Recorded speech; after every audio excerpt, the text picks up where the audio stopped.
Kind of looks like maybe I won't be streaming today. That's the problem with the social science stream, is you kind of need people for it to work. Let's give it a few more minutes, see if anyone pops in.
My mic is on. There we go. Fix that.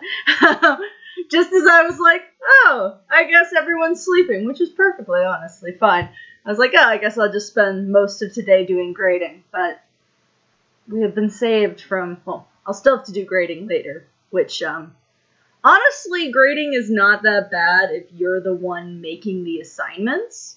However, the stuff I'm currently grading I didn't make because, for anyone watching this now or in the future, I'm an actual California history teacher. Recently, I just started a long-term substitute job taking over a history class where the teacher got caught with some not-so-good text messages. So taking over the long-term sub, I'll actually start teaching my own lessons that I've made this week, but previously I was teaching sub lessons. Oh god, macarons sound amazing. I'm like perpetually hungry right now because I'm living, my father and my stepmom have a pool house. So that's what I'm living in. There's actually, underneath where the bed is, there's like a temporary platform, and underneath it there's actually a hot tub. So I'm living with them currently, and they are out of town right now, going to go visit my stepmother's children who are currently living back east on a big old road trip. And there is so much food in the house, but it's like all either stuff I don't eat or like weird combinations of ingredients that I can't think of what to do with. And because my first paycheck hasn't come in, I haven't had a chance to like buy my preferred food. So I keep just like looking at the fridge and going like, I could sort of see what to do with this, but I would need, you know, meat. And there's no meat. I mean, there's some meat, but there's not that much meat. So it's an interesting it's an interesting time to be me that I spent. I bet they are. I've never made them myself. I tend to like stuff that's relatively simple to make. Although I think I could probably make them. I've found myself making like stuff that's considered kind of hard before. But yeah, so so grading is not that hard when you're doing the actual work, which is when you're the one making the assignments, because then you make the assignment, you know the answers, you don't have to think about it too hard. What's annoying about grading currently is that the previous sub, so California has a rule that if you have a substitute's license or substitute's permit, you can only substitute for so many days. So that was why I came in, because I have a full credential so I can substitute to infinity and beyond. But I'm on the college kid diet right now. Yeah, I got myself pizza yesterday, so that's what I'm going to have for dinner is the reheated pizza that I didn't finish yesterday. But so the sub the class previously had was not a history teacher. She's just a general sub, like would usually be called in because, there's a family emergency, the teacher's sick, etc. Would be there for like 1 day, 2 days, maybe at most. And so because of that, she wasn't really good at grading stuff. So it's kind of awkward to transition the kids to I'm actually expecting a certain amount of work from you mentality. Also, the sub was an older woman. I am not really good at guessing ages just from looking at someone, but I would guess that this woman was at least in like her late 40s, probably more like 50s. And she was not good with technology. She knew she was not good with technology. She made some efforts, but she wasn't good. So the kids just kind of have gotten away with a level of cheating.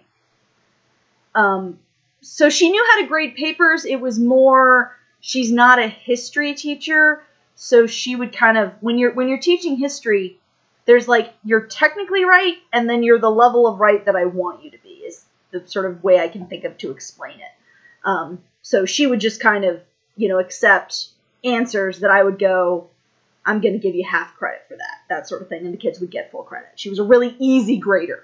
And I'm an easy grader, but she was like a really easy grader. But so because she wasn't good at technology, she didn't catch stuff. I mean, she probably wasn't looking for stuff, but she didn't catch stuff that I caught. So Disney right and actual right. I like that explanation, or like just generically, there's movie right and then there's actual historical fact right. So the kids are kind of used to someone who is not going to look at their work too closely. And even though, as I said, I'm an easy grader, I'm looking at the work a bit closer than she is. But even that, there's some really stupid cheating that I caught one recently. The assignment, part of the assignment, there was like 2 parts, but part of it was follow this link to an online like geography quiz and take the geography quiz until you get 100%. And then screenshot and, paste a screenshot of you getting the 100%. So this girl pasted a screenshot. Actually, this is what got me to look at it more closely. When I looked at more closely, she copied and pasted it, someone else's entire assignment. But the way that I knew that she had copied and pasted the entire assignment was in the screenshot. The screenshot had, the little tabs at the top of the screen. And the way that the school I'm teaching at they use Google. And the way they do the Google account is it's with the kid's name. So if you have like Gmail open, if you have Google Drive open, it'll say, student's name, first name, last name, Gmail, first name, last name, Drive. So this girl had posted a screenshot where at the top of it, I could see another student's name. Yes, that was my reaction exactly. Like, I know that they're going to plagiarize. I definitely plagiarized some stuff. I at least tried to hide it or tried to, half make it my own. But, everyone at some point in their life has plagiarized, has copied, has cheated. But if you're going to do that, put some effort into it. Because now, from now on, every single assignment that girl turns in, and I gave her basically a warning on this assignment, because again, weird circumstances of, subs and all that stuff. But every assignment this girl turns in, I'm going to be looking at it really closely. The reason specifically that I gave her a warning is that this was turned in prior to me doing an announcement for all the periods I teach, where I went, hey guys, I'm relatively young as far as teachers go. I've been using Google Documents and all the Google stuff for several years. I know how to see cheating. Please don't cheat. This is the warning I'm giving you. After this point, it's going to start being consequences. Wiki sources, it's one of those, so, you know, the classic sort of teacher thing is don't use Wikipedia. Wikipedia is not an accurate source, which is the simplified version of why we say that. The reason we say don't use Wikipedia is because we've had students who just copy and pasted from Wikipedia. My first year teaching, the very, very final, this was a world history class. So world history class, this was sophomores, so 10th grade. I don't know what that is outside of American school system, but American school system, 10th grade, I'm teaching world history. It is my first year as a full on my own teacher. And this was the end of the year. It was the final assignment. It was a significant part of their grade. It wasn't enough to, like, if you already had a good grade, this assignment wouldn't have made you fail, but it would have, like, I think it could take, if you, like, really effed it up, it could take you down, like, a full letter grade. It's a group project, groups of 2 or 3, mostly 2, but I had a few groups of 3 because they'd asked permission. I'd let the kids choose their own groups, and with only the thing of, the assignment was a report about a modern-day country. So I let kids choose their own groups, and I let kids choose their own country as long as they weren't already a country. So someone chose Mexico, no one else could do Mexico in that class. So, and I've been giving them a bunch of time in class. Like, we'd had 2 weeks maybe a week and a half, around that amount of time, where what we did in class was we went to the computer lab, and they were working on this, and I was there to check things with them and, like, help them. So we get to the actual final, which is during the final, you know, the special time for finals where they had extended, you know, we only had like 2 classes a day for finals. And, yeah, and we had 30 kids in the class, so, you know, it was really easy. But, so we're in the classroom, and they've all turned their stuff in. I am pulling them up on I've got my projector set up, so, and I've got a little clicker, and they're going through it. So because their grade is partially the work they did, and then partially the grade is presenting it to the class. And I presented that as, you know, if you want to have someone who only does a few things on the actual PowerPoint, but, like, presents it, you know, you can figure that out. So this group of, like, it was 3 boys, which it's not always boys. Girls cheat as well. Like, the most recent cheating was a girl, but boys seem to, like, at least the boys I've encountered in high school boys seem really fucking stupid when it comes to cheating. They stand up and they start doing their presentation. And it becomes immediately clear to me that not only had these guys just copied and pasted from Wikipedia, but they hadn't even, like, done any editing of the text, you know, because you paste the text in, it looks all wonky. They hadn't changed that. And most importantly, they hadn't removed the hyperlinks from Wikipedia.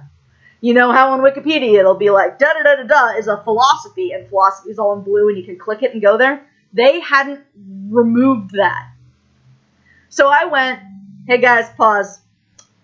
Real quick. I can tell that you just copied this from Wikipedia. So we're going to stop this here. And immediately they start going, oh no, Mr. C, because that's what the kids call me. We didn't do this, we didn't do that, we didn't cheat, this is our own stuff. And I said, okay guys, here are your 2 choices.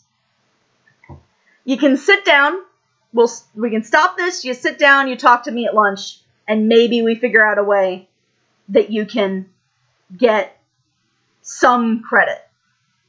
Because their grades were all bad. So that was option 1. Talk to me at lunch.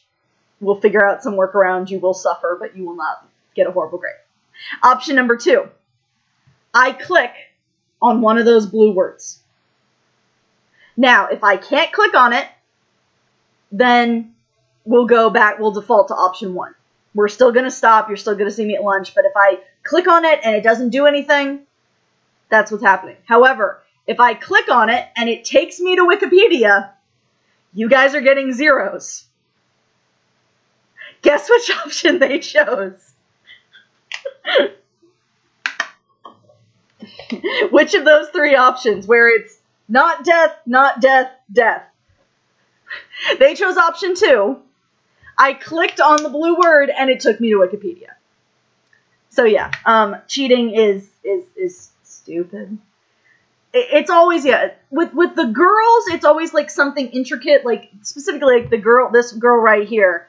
I bet I'm gonna have to have a talk with her next week because she turned in a whole bunch of stuff at once, and it just happened that really bad cheating was the first one I'd looked at.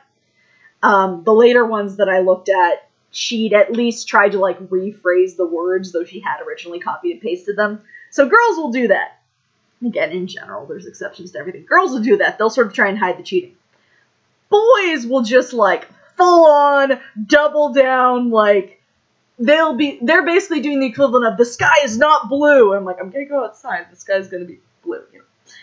So, with all of that said, welcome to History Scribe. Welcome to Social Science Sunday. As I retrieve the link. So, actual California history teacher tells you actual California history. Yeah. There's no middle ground with cheating is what I found. It's either like really smart or really dumb, and most of the time it's really dumb. And to be honest, if you cheat smartly, I still kind of care, but I don't care as much, because if you think about it, when you're writing a paper and using sources, and you're doing it the right way, you're cheating. You're just doing enough work that you're still learning something. So, with that said, in the chat, I am about to drop the link to this poll, which is what should we learn about today? There's a few new ones on this poll that I'm specifically, the new stuff is American imperialism. So, you know, England was an imperial country. So was America. And the other new one is U.S. women's suffrage, aka suffrage, meaning how did women get the right to vote. It's a bit of a I should have included like 2 more slides, but I literally thought of that before I went live. So here is the link to the poll for essentially what this is a history class for one person. So, here is our link to the poll. What shall we learn about today?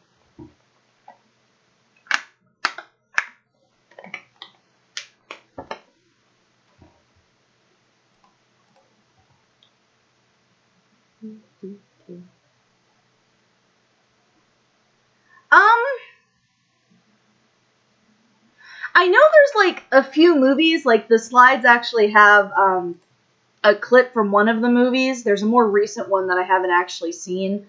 I wouldn't be surprised if there was an HBO show about women's suffrage, but I don't. I guess technically I have HBO if I cared. It's one of those my 2 parents both have you know, like Hulu and all that jazz, so I technically have access to anything. Does that mean I watch them? No. Instead, I've been spending my free time recently watching Forensic Files on Netflix or some other show similarly, because that's about the level of stuff that my brain can handle. Watching Forensic Files and reading a lot of fan fiction instead of writing fan fiction, which is what I should be doing. No, we have not done any of these ones on here. The civil rights, we have not done any of these ones on here. I decided to pull out the repeat options. So everything on here has not been done before.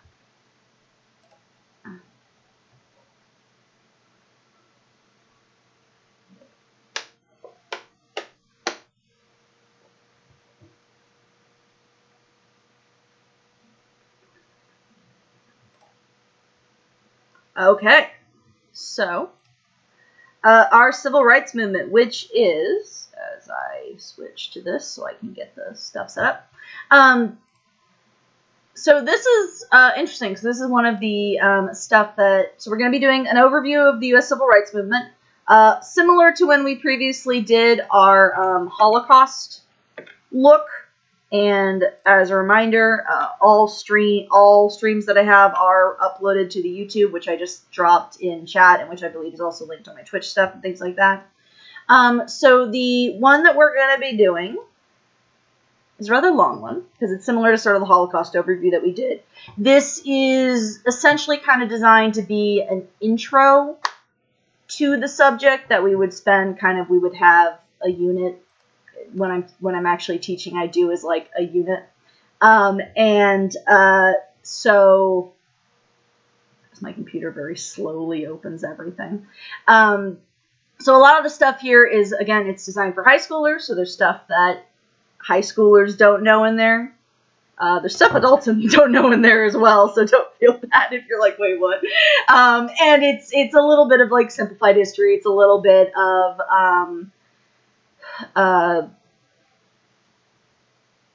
made a weird jingle noise, cat. Sorry, my cat's in the background. If he comes by me at some point, I'll hold him up for the stream. And I'm trying to think and talk at the same time while I'm trying to get Google Slides to actually load. So it's a kind of a little bit of intended as like an overview, and it would usually be like chopped up. Like I would sort of chop this thing I'm about to do up into smaller sections, and in between would throw in other assignments because I don't want to be talking at the students forever. Come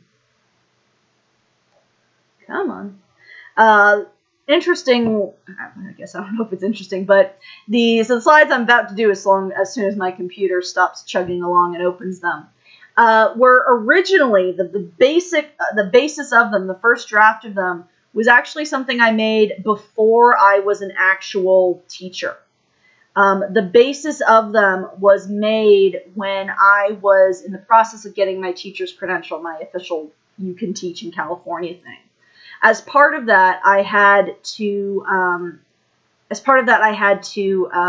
observe a whole bunch of classes, and I went to actually two different teaching programs because the first one sucked ass.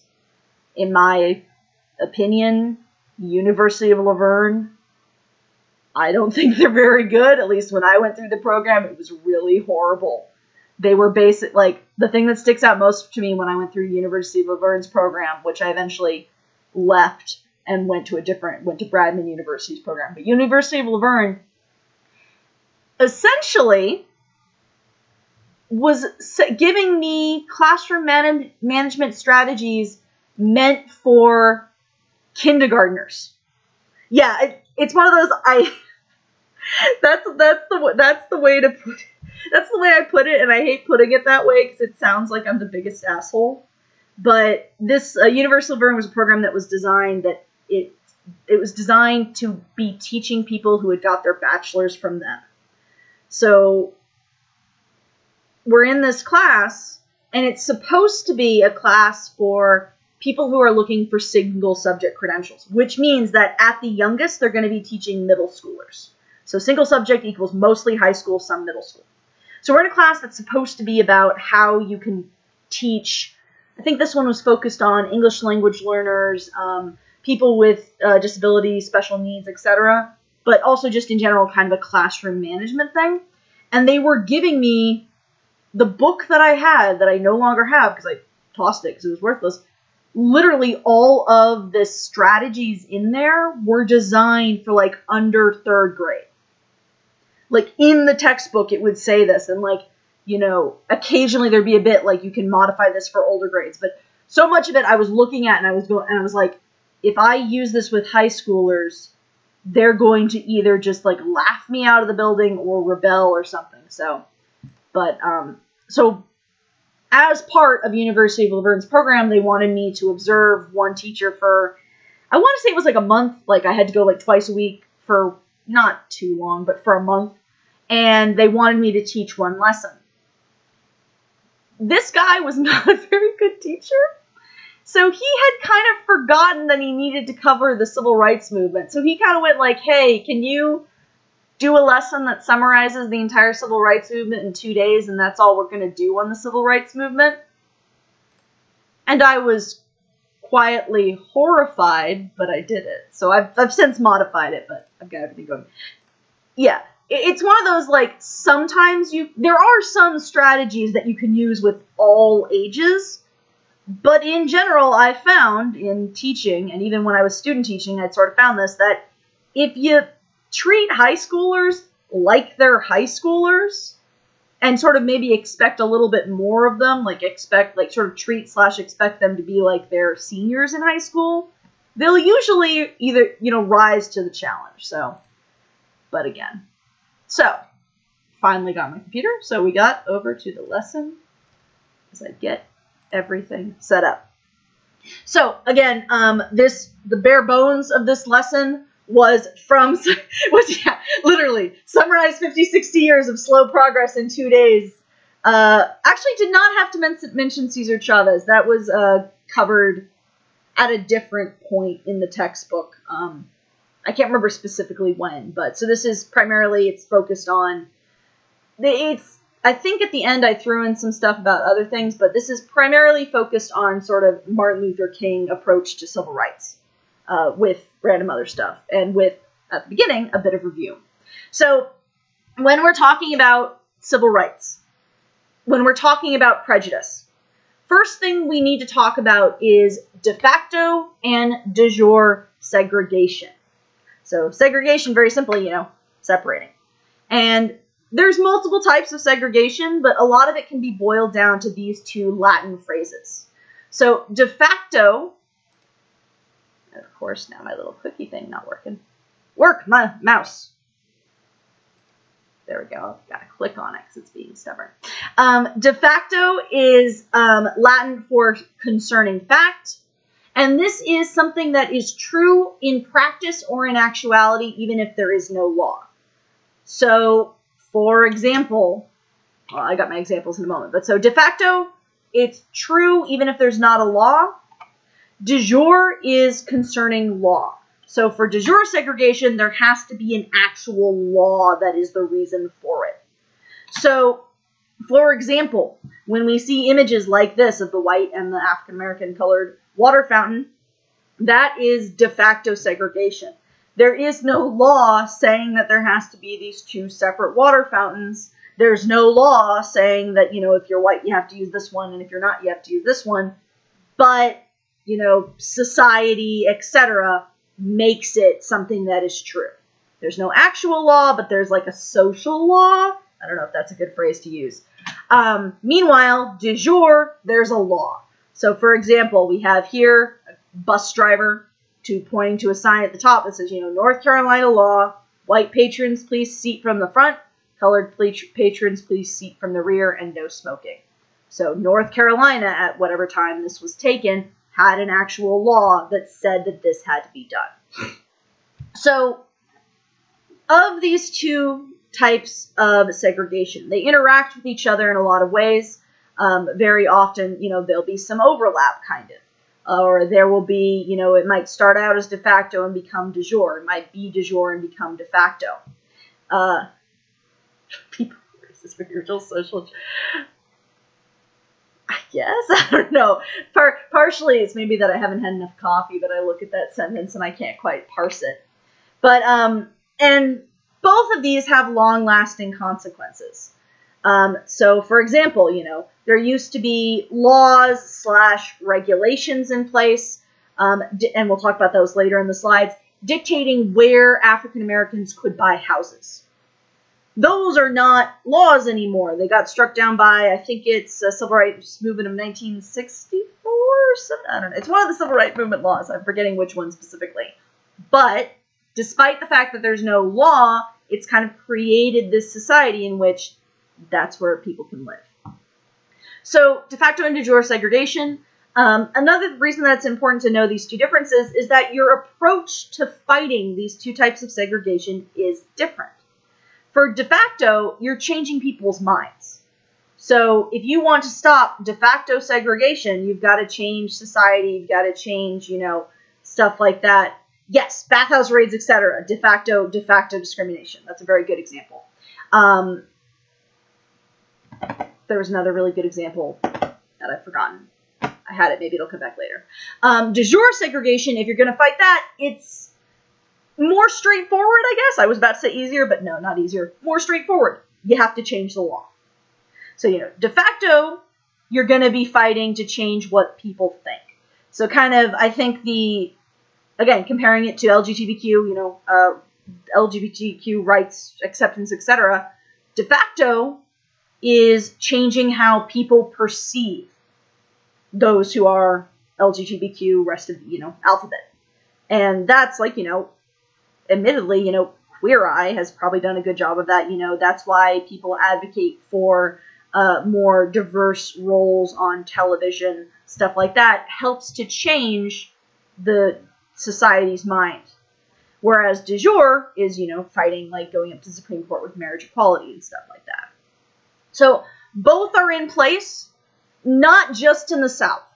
And that's one of the things that even textbooks nowadays, like, I haven't had a chance to look at it much, but this is the textbook, the new textbook that I'm working for, the class I'm teaching. I haven't used this textbook before. I've used a different one, so it shouldn't be too different.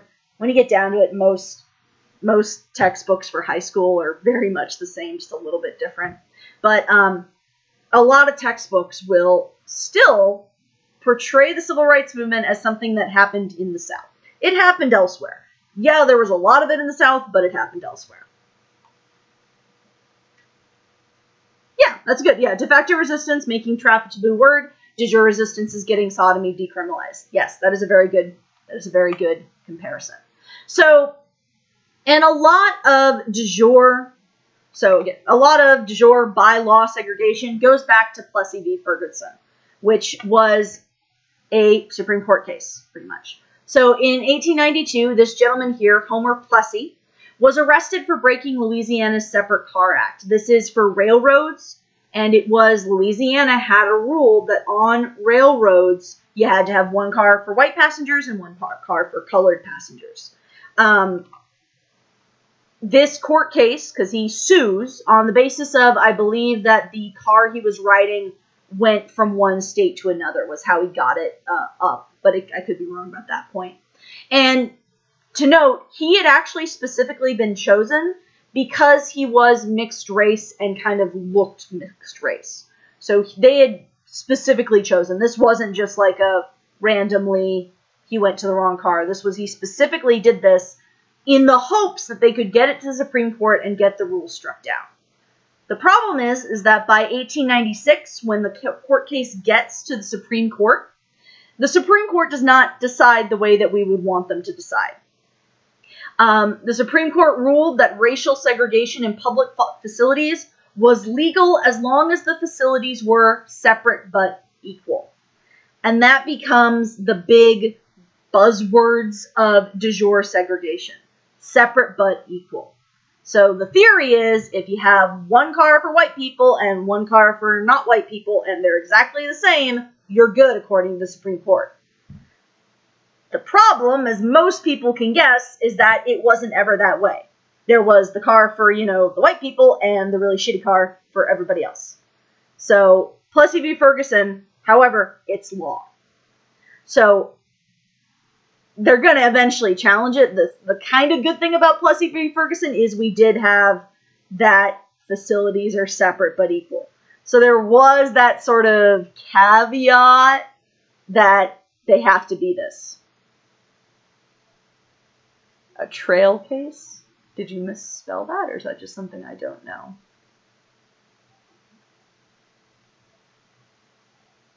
Trail case?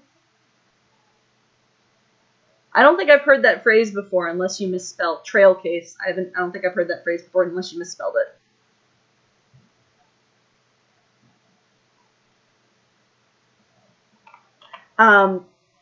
Misspelled, there we go. So this paves the way for Jim Crow. You had me confused there. I was trying to think like what? I was like, oh, a trail case, like a case others follow or something. Plessy v. Ferguson is sort of opens the gate for what we now call Jim Crow. And Jim Crow is all of this, where there's the separate facilities, but they're not equal. The white one is always better than the Jim Crow one. So this has been, again, 1896. It's been a part of American history for a long, long time. And so we have these spring up everywhere in the South and elsewhere as well, but predominantly in the South. Now, the examples on this page are not necessarily de jure. There's not necessarily laws. There could be in some places. Some places did have laws concerning you have to have separate facilities, but a lot of these places, it's not so much a law, it's they're kind of using it. So I think one of my favorite ones, or one of the ones that strikes me as the weirdest, is this one right here, because this is a Coca-Cola machine. So it's a Coca-Cola machine that is for white customers only. Then, of course, public swimming pools, colored entrances, white waiting rooms, white and colored entrances, companies that only wash for white people. So Jim Crow laws is de jure segregation. Mostly, it's a little bit of a gray area, but I'm kind of simplifying it by saying that it's by law segregation in public facilities in southern states. So it happens elsewhere as well. The South was not the only place with Jim Crow. It's just much more common in the South and much more long-lasting. Yeah. So one of the biggest impacts this has is on schools, because schools are run by the public. They're run by the government. And so this law allows for public schools to have places for white children and places for African American children. So we got a map here showing all the states in red had by law required educational segregation. The yellow states did not have any legislation, although they would still have separate facilities. There's it's not Brown v. Board, but there's another fairly big name court case that, of course, I'm forgetting the name of it, which was in California. That was a case that in California was specifically, they had it, I believe it was, I'm getting mixed up. I've got like two thoughts about it. One, it was a court case involving there being a specific school for Asian Americans, and or it could have been for Hispanic Americans. Might have been both. They might have been combined. But California had not so much legislation, but there was, cases of segregated schools. And there were places where it was optional or limited in blue, and then places where it was forbidden. One interesting story is, so at one point, my grandmother on my mother's side had lived in Tennessee, and she died the summer before I started high school. And so I went with my mother to her funeral, and my mom's siblings were, dispersing my grandmother's possessions.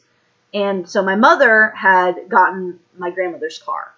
It was decided she got my grandmother's car, so we had to drive it back from Tennessee. So as my mother and I were driving back from Tennessee, we're stopping at various places along the way, because it was summer, we could. And we stopped in Oklahoma, somewhere in Oklahoma, because even back then I was a huge history nerd. So we stopped at this little random museum in Oklahoma. I don't even remember what it was specifically a museum for. It might have just been like the local museum that we just wanted to, get off the road for a bit and stretch our legs. And they had a part of this museum which talked about school segregation in this fairly small town. And this town was so small that it essentially had like a one-room schoolhouse. Even like in the 1960s, it had like basically a one-room schoolhouse.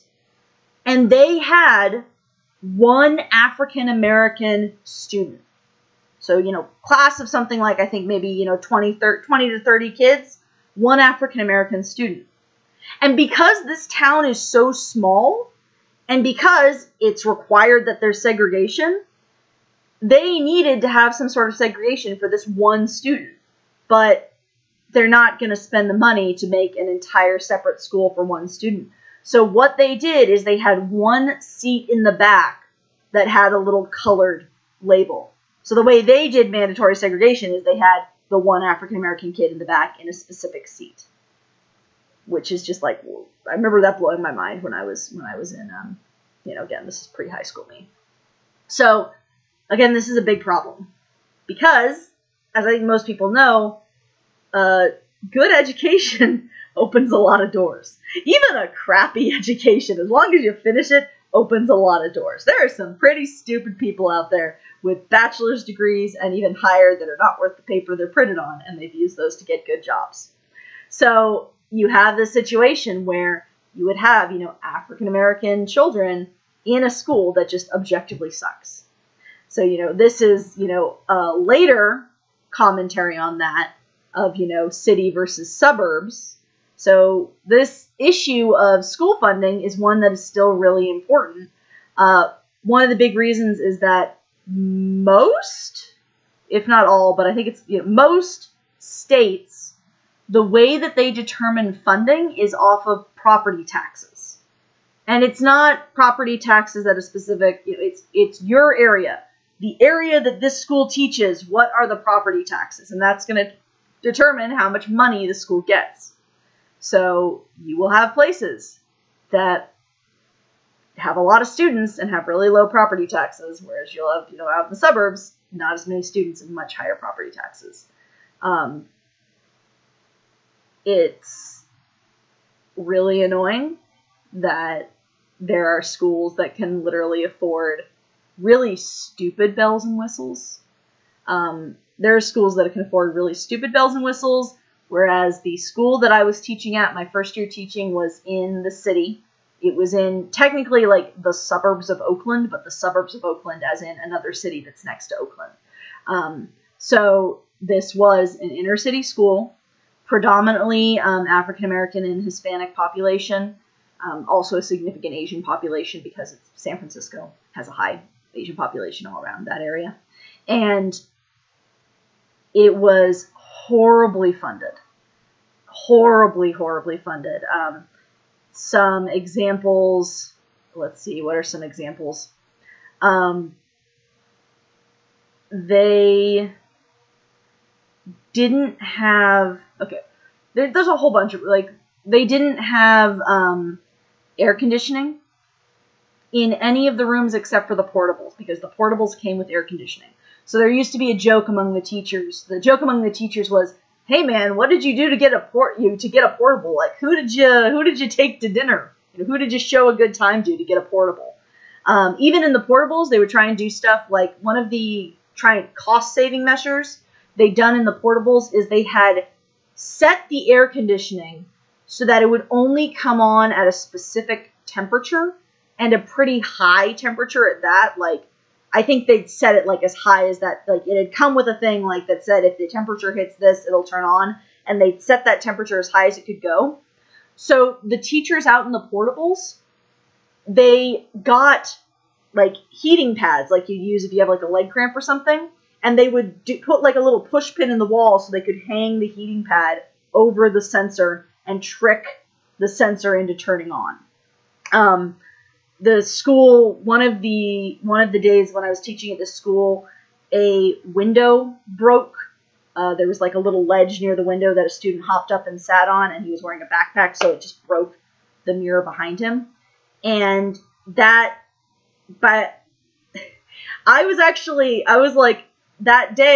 waiting to leave because I had some computers and stuff in the classroom, and I've been told, don't leave the classroom unlocked and all, and there's just this big gaping window. So finally the people came in and they put some boards over the window, and it was boarded up like that for at least a month, maybe 2 months if I'm just thinking back. But again, just really, really horrible, horrible conditions in inner city schools. Yeah, it was pretty messed up. The worst thing was, so the absolute worst part. So again, no air conditioning. I had a heater in my classroom, but it never worked except for the one period of 2 weeks where it never turned off. And there was a point where this was in 2019, or 2018, 2019 was the school year I taught there. And around Thanksgiving of 2018 there was a whole bunch of fires fairly near to where I was. Near enough that we got all the smoke. So we weren't in any danger from the fire, but we got all the smoke. And the smoke was actually so bad that we were given the instructions that we are not allowed to let the students out for lunch or break or anything like that because the air quality is so bad, they have to stay inside. There was nowhere for them to stay inside. The cafeteria wasn't big enough to hold the entire school. Like, nowhere in the place was big enough to hold the entire school. We were legally not allowed to open windows, and it's just swampy horribleness, basically. There was one day, that was around Thanksgiving of 2018. We actually canceled the date, like the Friday before Thanksgiving break, because the air quality was so bad. And then as we moved toward the summer, there was one point where we had an assembly that they had to, at one point, go, you weren't supposed to leave the assembly when we had it, but they had to go, you can leave the assembly, because it was so hot in the gym that we were worried kids were going to freaking pass out. And we're just like, trying to usher the kids to the few areas of campus that were relatively cooler. But so a lot of that, I really wish, like, the simplest fix that I see is still do school funding by property tax, but have it all go up to the head of the state. So get all the property taxes in the state and be like, hey, we have this many students. Divide the property taxes by that students, give it to the school based on population. Not a perfect fix, but I feel like a simpler fix, and then you get a little bit more equity. And it would be nice to see some of those really ritzy suburbs, like, have to struggle, maybe. So, going back, so yeah. So here, for example, is, I believe these are from the same city, that we have the, one-room schoolhouse being heated by, this ancient-looking stove for African-American students, and then we have, the nice sort of sleek modern school for white students. So technically illegal, because at this point, they'll start to challenge it in the future, but people weren't challenging the separate but equal. Yeah, charter schools, yeah, it's one of those, I have, understandably as a teacher, so I have always taught in public schools. I had somewhat considered teaching in a private school this year. I didn't really want to. It was more of like, oh God, I'm not going to get any money. But then luckily I sort of had a way out that my father was like, oh, you don't have to teach in that kind of sketch public school. Private school, come live with me. But yeah, charter schools, in theory, good. In practice, not good. Fix the public schools. Public schools should be for everyone. And it's a little, I went to a private high school because the local public school was shit. But yeah, nice in concept, but in execution, they just want to make the owners money. And I've seen, yeah, you've got all sorts of problems. So additionally, a lot of, this is still a time where sharecropping is a big deal. So sharecropping is, you don't own the land you're farming. There's a usually white landowner who rents out sections of his land to tenants. In order to pay the rent, they farm the land and pay via a portion of the crops they grow. And it's kind of set up so that they're always not doing good. So this is, the images on this screen are an example of a typical sharecropper's, one-room shack that they're living in. So this is a cycle of poverty. Starts off with the sharecropper's provided land and seed, and he promises half of his crop. It is pretty much slavery 2.0. Because again, almost all the sharecroppers are African Americans. There were some white sharecroppers, but a whole lot of them African Americans. A lot of the land that sharecropping is being done on were former plantations.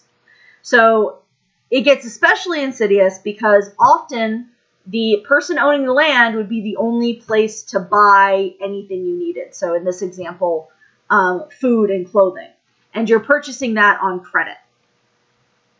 So you plant and harvest the crops. You give the landowner the crop to sell.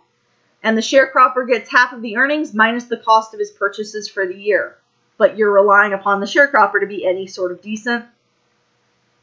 So, most often, landowner says the sharecropper owns more than he has earned. And to pay his debt, he must promise the landowner a greater share of the crop for next year. So it's perpetual poverty. It's stuff that is still around in kind of forms today of, living paycheck to paycheck of, predatory lenders like, I don't know if check into cash is still a thing. That's just the ad I can always remember. Because like, check into cash, the little ad. Even as a kid, I knew that was like scammy as all hell. And yeah, it is very similar to how people were treated during the Industrial Revolution. You have to realize also that, talking about the Industrial Revolution was fairly slow to come to some areas of America, specifically the South, because a lot of the economy was based on stuff that would not really benefit from Industrial Revolution type stuff. Even this, a whole lot of it is not going to be mechanized in any way, shape, or form. It's going to be very more simplistic ways of farming, because in order to mechanize farming, you need to have some money left over. So if you're in this cycle where you're always owing money to the landowner, you don't have any money to set aside to get a tractor, to get, any sort of thing like that. And you're very much stuck. Did sharecropping have its own version of the Pinkerton Men? Not that I'm aware of, though I would hazard to guess that very likely the local law authorities would function as that, because the local law authorities would be white. You're not going to have, African-American sheriffs and stuff. So I kind of almost say that they probably did not have something like the Pinkerton, because the way that society was set up, the local cops were already functioning under that purpose. And it's, again, one of those, I don't go into this in the slides, but you have to remember that, a lot of sheriffs, especially in the South, started off as slave catchers. The police is based upon slave catching. So, and a lot of this, and again, this is also not mentioned in the slides, but a lot of this does owe its roots to sort of the failures of the Reconstruction after the Civil War, stuff like that. So, it's not just poverty, it's a particularly desperate form of poverty. And again, this is also setting up that's really difficult to change, because if you're in this cycle where every year you owe more, you can't afford to leave. You can't afford to send someone out, because if you leave, you're getting, chased down because you owe them money, and you're at fault for that. You can't really send your kids out, to learn anything else. And this is going to be an area where, again, you're going to have that unequal schooling. So even though scholarships were not as much of a thing, I guess they kind of were, but yeah. So it's this sort of cycle of poverty that is, and traps them in it. However, despite the fact that I just said it was difficult to leave, when you could leave, you could leave. So that's one of the main bases, specifically 1916 to 1930. This is covering both end of World War I, so people who had served in war having a little bit extra money because they've been, paid by the government to be a soldier. This is covering also, Great Depression, making it kind of a little bit easier to just be like, well, everyone's leaving, so I'm going to get up and go. So Great Migration refers to the movement of predominantly African Americans, does refer to others as well, but when we're talking, usually when we say Great Migration in a history class, we're talking about the African American side of it. So between 1916 and 1930-ish, everything in history is an ish, there's this big movement. So you have, these migration corridors. So you're moving out of the South, either up to, the Northeast, to the Midwest, or all the way out to California. And all of these, if you look at that, you can see these are areas that to this day have a very high concentration of African Americans. Oakland, Los Angeles, whole lot of the rest of California is, I wouldn't say lily white, because there's obviously a lot of Hispanic Americans and such, but those two areas, very, very, they're outside of that, it's very not African American. So again, not lily white, but because Hispanic. But I grew up roughly here. Most of where I grew up was there, so like right in between San Francisco and Los Angeles. And I went to this weird hippy-dippy middle school, because again, the local middle school and high school sucked. It's possible even when the area is mostly white.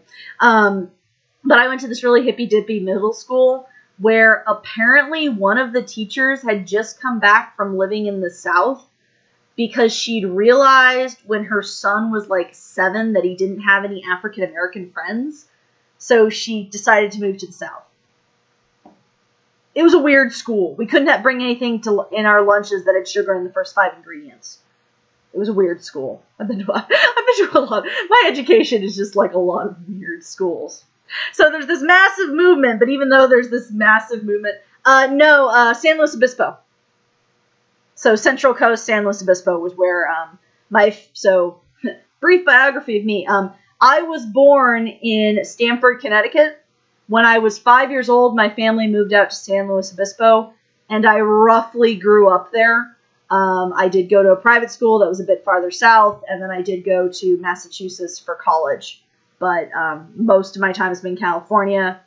Since coming back from college, as I said, I lived just south of Oakland. I lived a little bit farther south, and now I'm over in the Central Valley.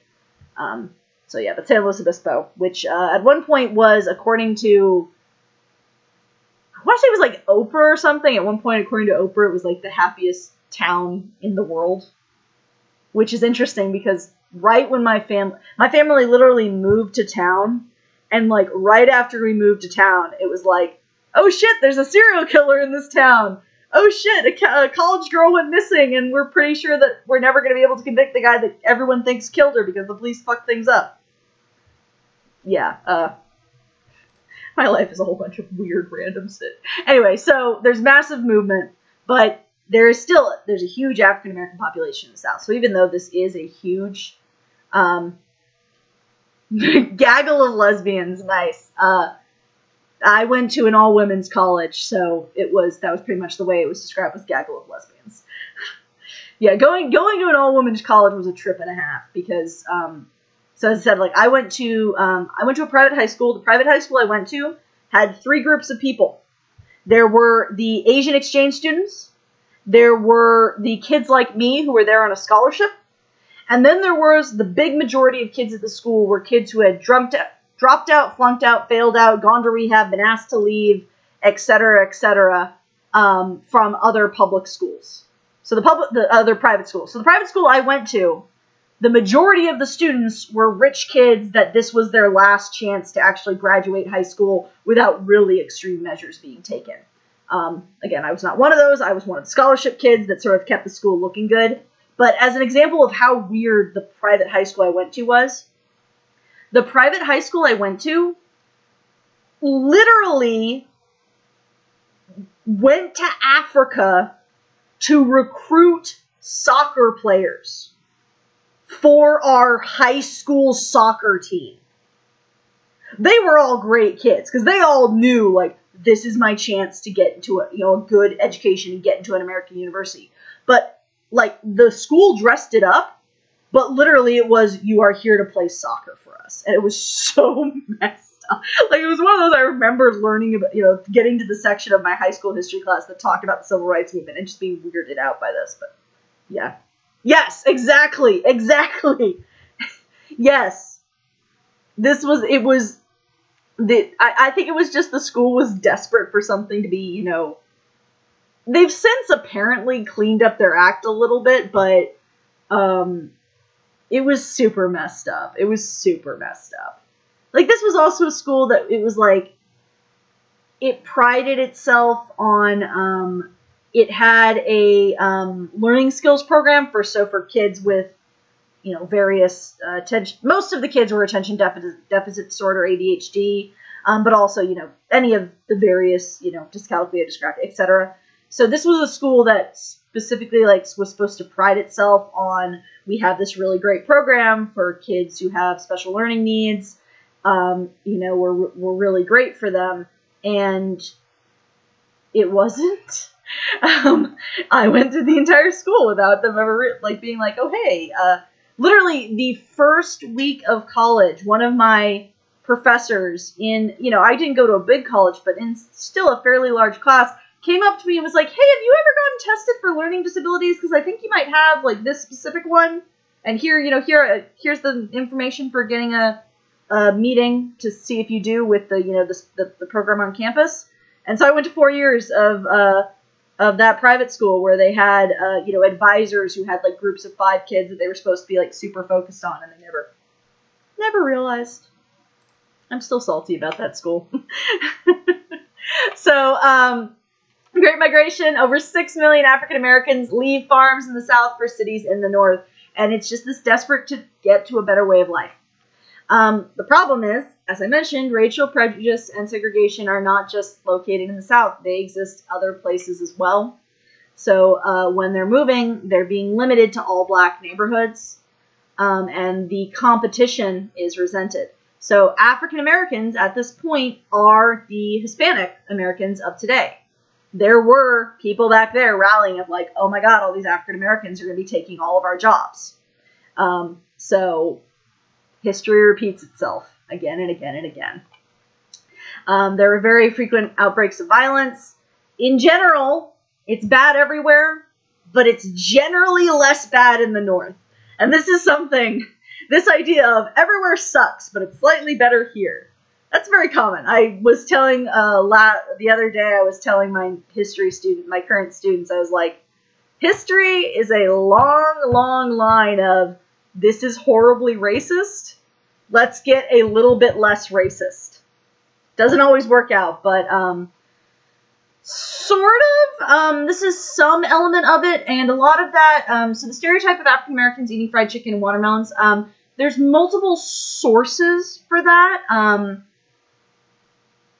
There's a book that I keep meaning to read that's on my to-read list, which is like focused on that. But one big element of some of that stereotype is the fact that when these people are traveling, they're not able to stop and eat in restaurants. Because again, the restaurants are segregated. Some of them might not even have, like, they might just not allow African Americans in at all. So when traveling, they had to bring their own food with them. So they had to bring food that you could eat, you know, in a bus. So if you think about it, fried chicken keeps pretty good.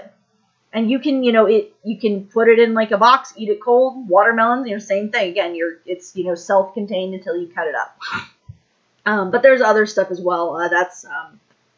Again, as I said, there's a book that I think now is in my storage unit, and I wouldn't be able to find it if I even tried, that someone had given me that explores that in more depth. But some of that would have originated from kind of this time of, again, you're not going to be let in to eat, so you got to bring your own food with you, or you got to get, or maybe they'll like let you order and you got to get something takeaway, and you can't, you know, get certain things takeaway. Just doesn't work that way. So massive migration.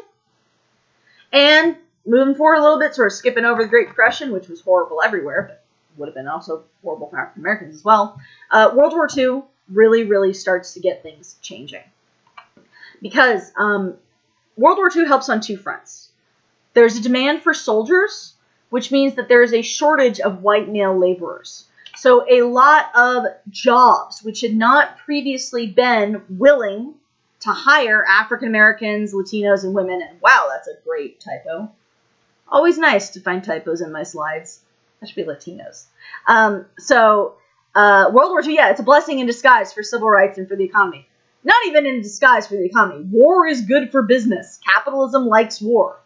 But for civil rights, it's a huge, huge step forward. Because there's all these jobs that all the white guys are off fighting. You still got to have people doing this, so hire African Americans.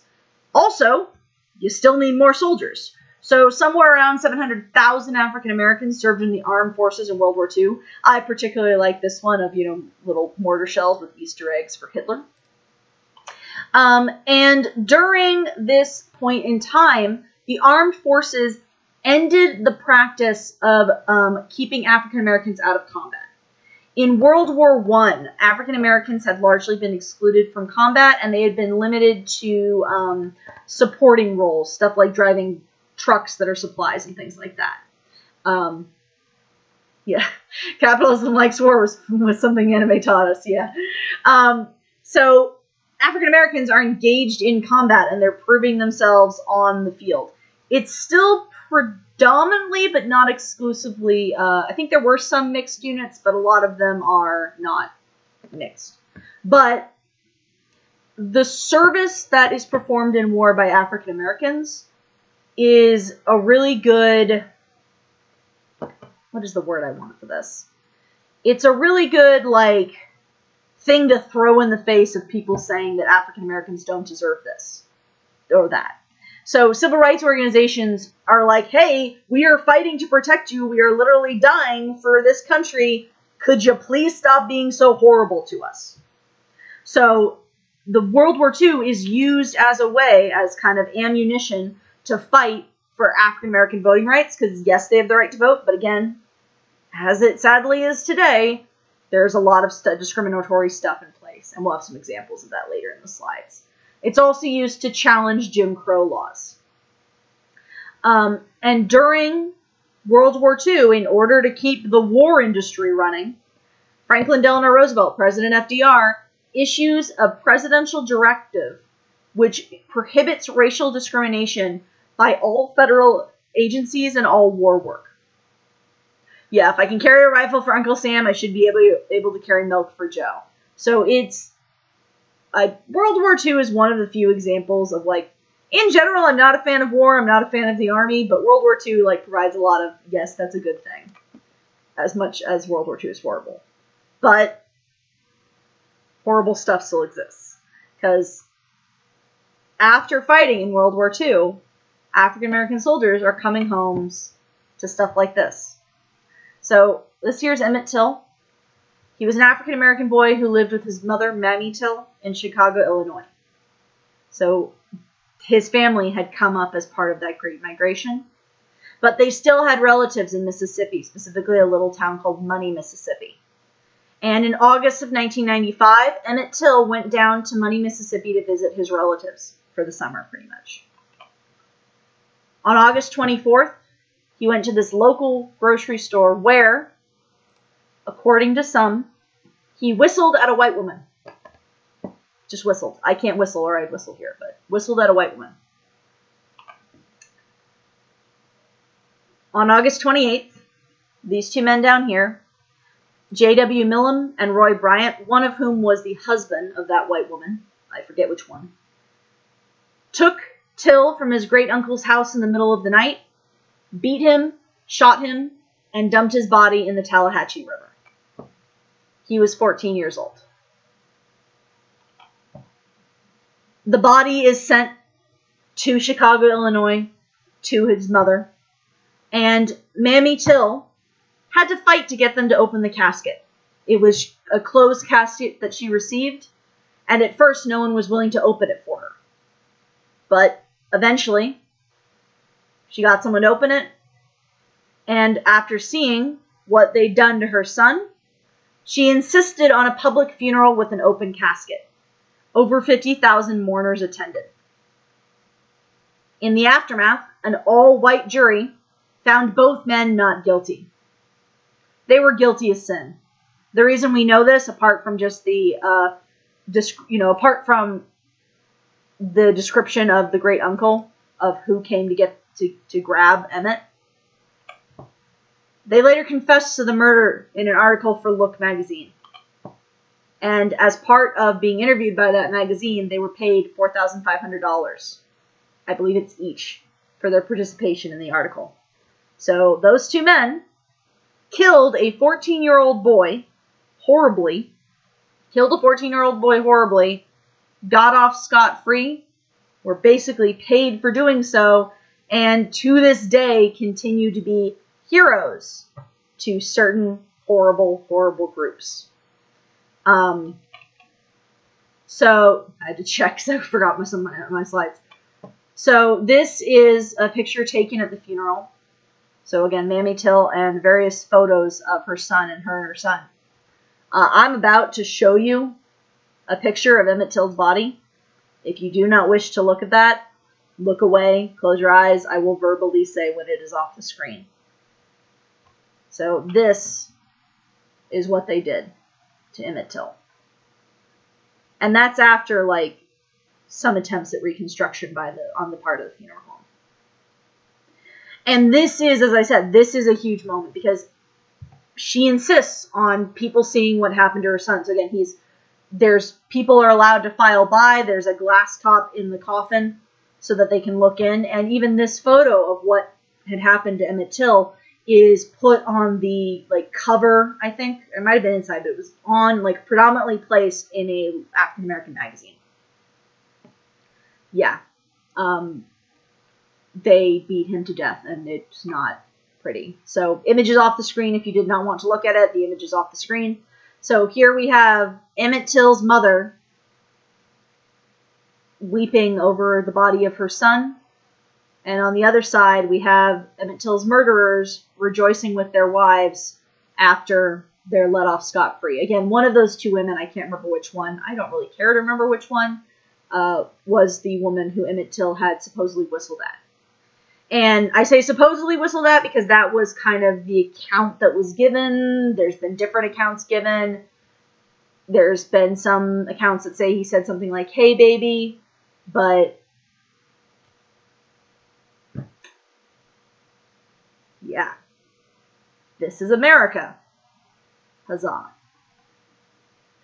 Also worth noting, this is a historical marker, and as you can read through the bullet holes, a historical marker at the site where Till's body was recovered from the river.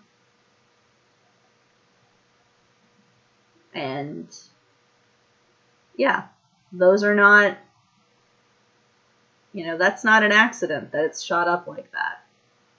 And it's definitely not the first time it's been shot up like that. This is from a few years ago, so I would wager that the sign has since been replaced and has since been shot up again. I would assume as much. I don't know if specifically. I didn't look up specifically if it has been replaced every few years, but a lot of historical markers in the South look like this, even if they're replaced every few years. Yeah. For example, I think this is actually a newer, this is one, so this is a newer sign, I believe, where this was at the location of the grocery store. So again, you can see it's been just destroyed. So while this is all happening, there's pushback. There is pushback. One of the big sources of that pushback is via the NAACP, the National Association for the Advancement of Colored People. It was formed in 1909 and specifically focused on using the courts to end segregation. So they are focusing on de jure. So it would not have helped in the case of Emmett Till, but I mean, it could have maybe if they, I don't know if at that point they were focusing on jury selection, which of course is an issue, because as I noted, in Emmett Till's case, the jury was entirely white. So they're focused on using the courts to end segregation. And in 1938, the NAACP placed this gentleman, Thurgood Marshall, I can't talk, Thurgood Marshall in charge of challenging Plessy v. Ferguson. So Plessy v. Ferguson, again, the one that said, separate and equal is okay, they're going to fight that. So they had some success. They actually had success. 1946, the Supreme Court declared that segregation on interstate buses was illegal. So if it's a bus going from California to any other state, it can't be segregated. If the bus is just in California, segregation is still fine because of, it's not de jure, it's de jure. No, I like that. So the reason that it's specifically interstate buses is due to the fact of states' rights, and again, not getting too into it because partially I can't remember the specifics off the top of my head, but the way that the United States government is set up is that the U.S. government has certain rights concerning interstate traffic and taxes and stuff like that, whereas states' rights are still a thing. So that is why, and there can be a conflict between the two of them, though in general, the U.S. government, changes it. Yes, there's usually when I usually teach about this, like I said, I would usually cut this up into more sections. I end it at Emmett Till and I throw in something like a cute puppy or something to try and get people's hopes up or feeling better. So 1946, the Supreme Court declares that segregation on interstate buses is illegal. So they have not completely gotten rid of Plessy v. Ferguson. They're just chipping away at it. In 1950, there's a ruling that law schools and graduate schools, so not BA but masters, etc., have to admit black applicants. So those are two really big things. But as is true for most of the civil rights movement, it's one thing to get the law. It's another thing to get the law actually enforced or to get the changes of the law to actually come through. That disparate stuff between de jure and de facto. So by law, by 1950, interstate buses can't be segregated, and that includes facilities for interstate buses. So if you have a bus going from Florida to Georgia, any like official stop, like a Greyhound station, can't be segregated as well. Yeah. And it's sort of a tried and true strategy of loving, the NAACP loves to use, and it's sort of focused on using test cases to try and fight for civil rights. And it's a pretty valid approach. It's, again, not easier, but in some ways easier to change the law as opposed to getting people to change their damn minds. And it gives you a little bit of, like, moral authority. I don't know if that's the phrase I want to use, but it's one of those, you could argue about which is better. I do kind of, you do need both. It's not enough, just in my opinion, it's not enough just to fight the laws. You've also got to fight, like change perceptions. But I feel like laws can help change perceptions. Like, even just recently, I mean, this is admittedly a single case for me, but, California, semi-recently, I'm forgetting when exactly it went through, but California semi-recently, legalized recreational use of marijuana. So marijuana is, if you want to use it for, it had already been like legalized for medical use, and the system had been set up in such a way that it was really easy to get a medical use card. Now in California, we have recreational pot. And thinking, and just in my own personal experience, it seems like that has changed the way that people talk about pot.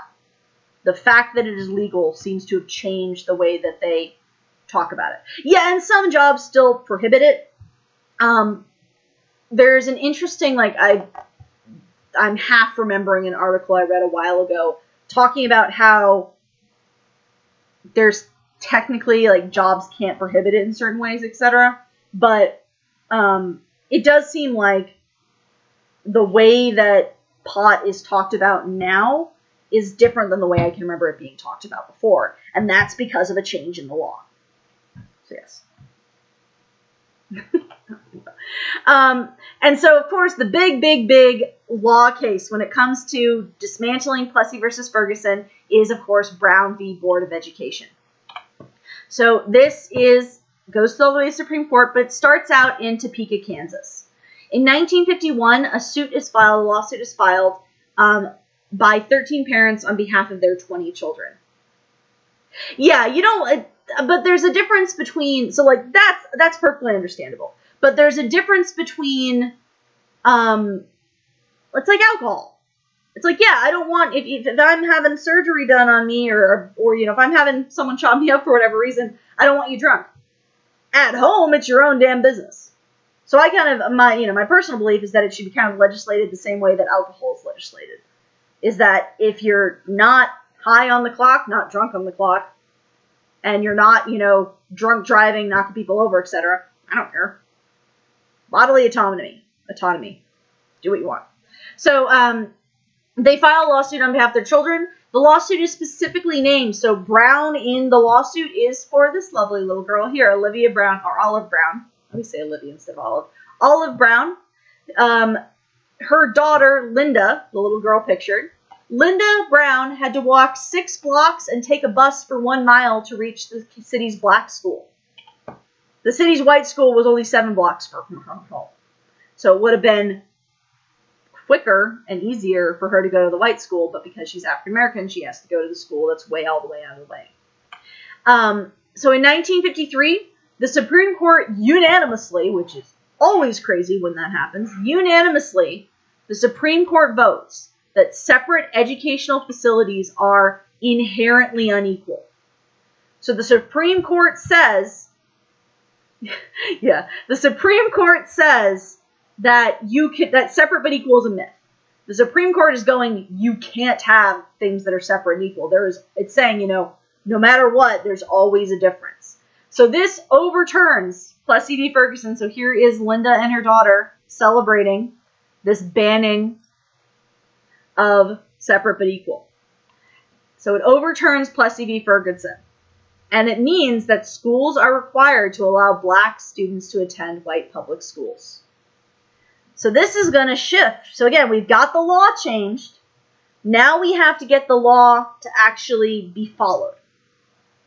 So we're going to have a whole wave of African American students attending white schools. You're not going to go the other way because the African American schools suck. And this is something that you'll find, so every textbook will cover Brown v. Board. But I don't think that many textbooks cover the response. Oh, they'll cover like Little Rock Nine and stuff that we'll get in later, and Ruby and the National Guard. But they don't cover the insane amount to which certain states resisted this. So the Southern Manifesto, a manifesto is a published verbal declaration of intentions, motives, views. It's, I'm going to do this, think Communist Manifesto. The Southern Manifesto is written in February and March of 1956. It's signed by 101 congressmen, which includes the entire congressional delegations of Alabama, Arkansas, Georgia, Louisiana, Mississippi, South Carolina, and Virginia. All these congressmen are signing a document which says that Brown v. Board was an abuse of judicial power by the Supreme Court. So it says that the Supreme Court shouldn't have decided as they did in Brown v. Board. And the Southern Manifesto promises to use all lawful means to reverse Brown v. Board and prevent desegregation of schools. This marks what's called massive resistance, which, as you can sort of see from this political cartoon, is predominantly Virginia, but other states engaged in it as well. Massive resistance to any sort of desegregation. So even though Brown v. Board is on the law books as it is, the states are going to fight it. They're going to fight for every inch. This includes closing schools in some areas. Specifically, Prince Edward County, Virginia, closed all of their public schools from 1959 until 1964. They went, oh, we have to desegregate public schools? Well, we just won't have public schools. Oh, by the way, white students, we've got a private school, and we're going to help you. We're going to have, like, vouchers and stuff so you can get to it. Yeah, I think that in many ways it's precursor to moral majority. That's a good comparison for it. So, yeah. So, in Prince Edward County, a bunch of schools were just closed. And again, there were private schools for the white kids. There was some effort by African American families to get private schools founded, but they had the government was giving them the runaround. So again, that's a long time, and it's one of those this was when I did in high school. This was never mentioned in any of my high school stuff, and I took because I went to a private high school. I took a specific 1 semester long course that was an in-depth look at the civil rights movement. The reason that I knew about this is that my father had actually written a paper for it about it in college. Some big semester paper that he'd written was about this. And I'd being the nerd that I am, I'd read it for fun one summer. So this is also where we're going to start getting people pushing back in other ways. So again, Plessy v. Ferguson has been struck down. Even though it applies to schools, it's now applying to kind of everyone as being able to apply it. So they're starting to think, hey, we've got this one court ruling. Now let's start getting that, in practice in other places. Yeah, the days of reading a thesis for fun, I still do that, but I'm a horrible, weird nerd, so. And I read fast, so that definitely helps out with things. So, of course, I think most people know about the Montgomery Bus Boycott, even though there's a bit of Disney truth in here. So again, there's, the truth everyone knows, and there's what actually happened. So, Montgomery, Alabama had laws regarding where colored passengers could sit on the bus. Specifically, they had to sit behind a certain sign, and they had to load from the back of the bus. Often, they had to pay at the front and then get on in the back. And, sometimes the bus driver would just drive away. So, on December 1st, 1955, Rosa Parks refused to give up her seat to a white passenger who was arrested. What that's referring to is if the bus filled up and there were white passengers, the driver would go, hey, you, stand up, give your seat to someone else. The thing is, so many times when you hear this story, the story of Rosa Parks is told as if she was just tired of doing this. One day she just decided. That's not the case. Rosa Parks did not just decide one day that, you know what, I'm not getting up. Rosa Parks chose to not get up and had been chosen to be the one to do that. She was not the first person arrested. The first person in the recent past of this to be arrested was a young woman named Claudette Colvin. So here is Claudette Colvin. Claudette Colvin is never mentioned. Mention Claudette Colvin, yes. Claudette Colvin was arrested because she refused to give up her seat. The reason you don't know her name is because she was an unwed mother.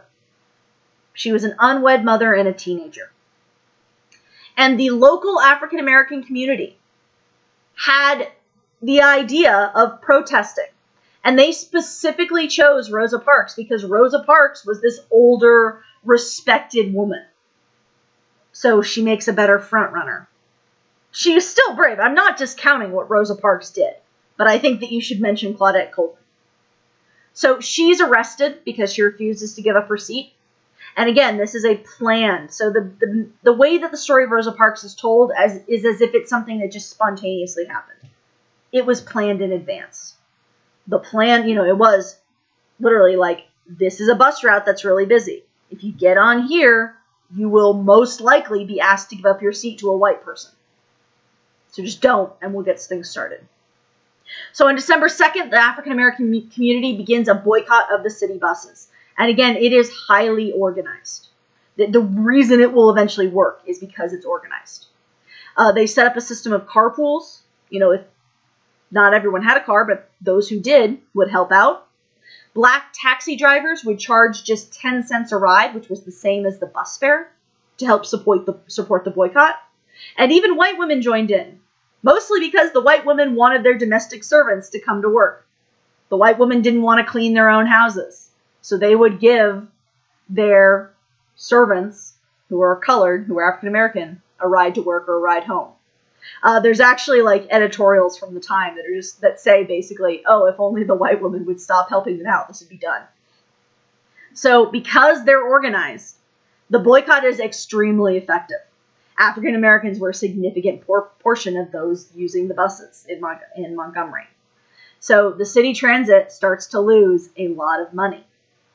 And eventually, that loss of money is going to get what, no matter how many, don't we deserve to be treated equal? You hit the money. You want a movement to succeed, hit them in the money. Sad fact of capitalism. Yeah. I think I watched The Help a long time ago, so I remember just enough about it to sort of get stuff. But the boycott was extremely effective, and it lasted a long time. This was not a quick thing. It lasted 381 days. It lasted more than a year. So on December 20th, 1956, the boycott ends successfully. And this is the moment where Martin Luther King Jr. comes to the forefront, starts coming to the national spotlight.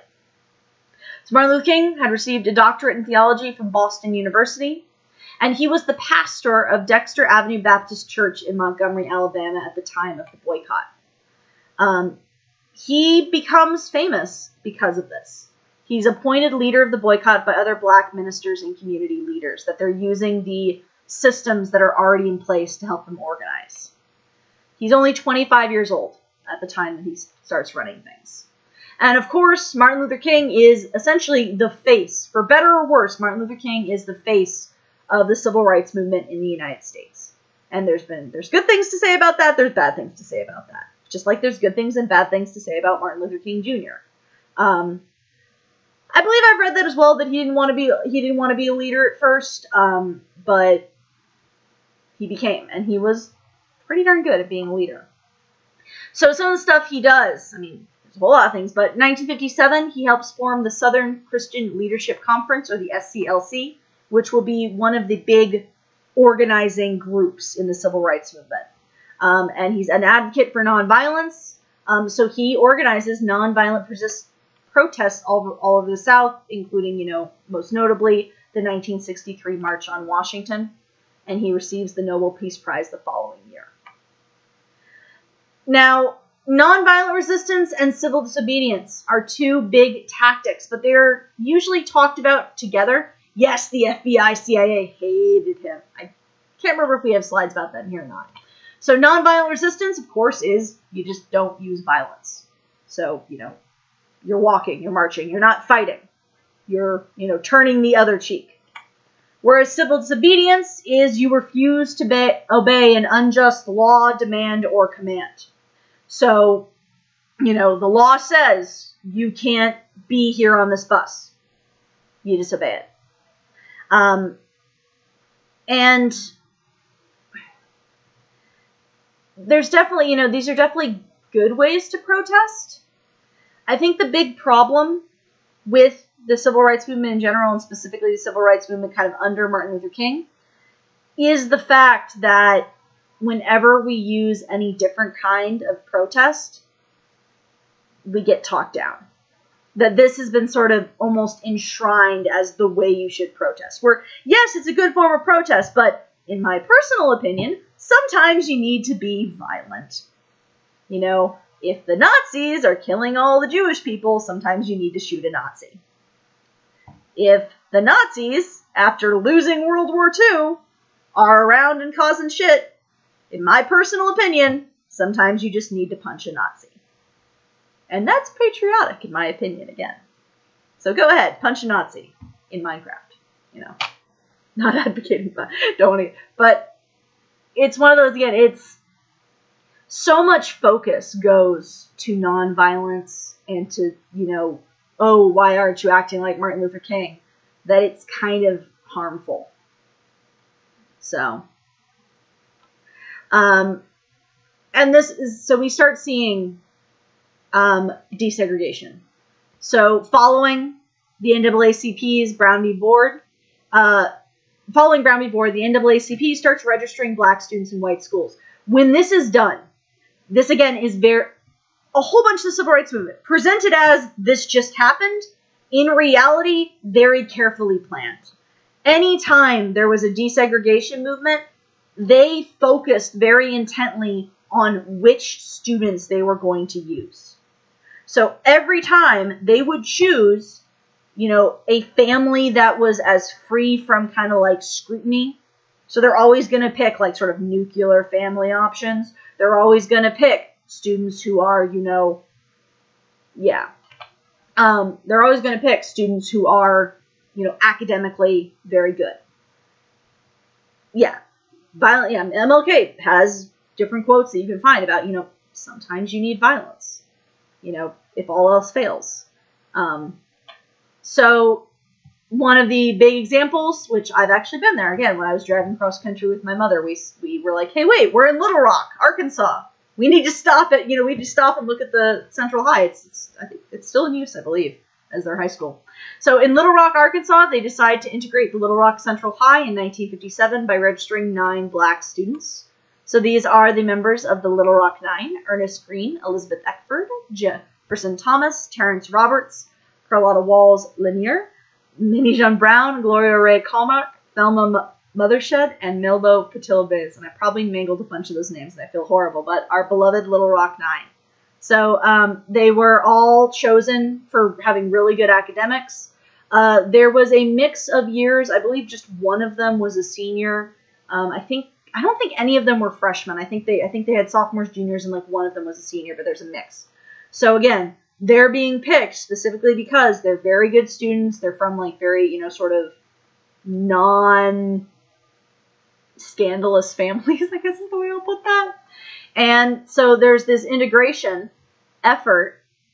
Let's see if my video will play. And that's one thing I really like about teaching about the civil rights movement and sort of more near modern history is that you actually have videos. So there, I think I'm going to mute this. Yeah, I'm going to mute it as I wait for the internet to come on. So actually, again, actual footage from the integration that they're being stopped by the and the National Guard has to be called in. So you've got all these white students that are just very calmly. So here we have some of the Little Rock Nine.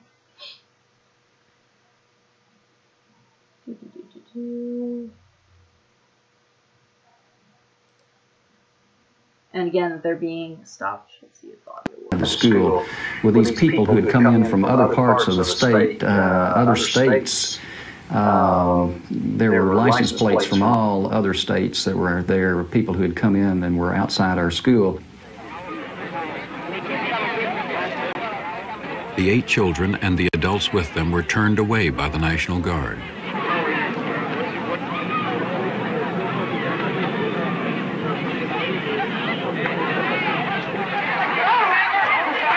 The 9th student, Elizabeth Eckford, had missed the call to gather with the others before school.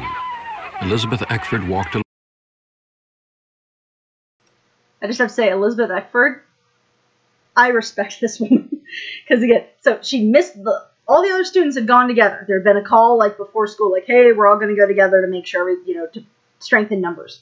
She missed that call.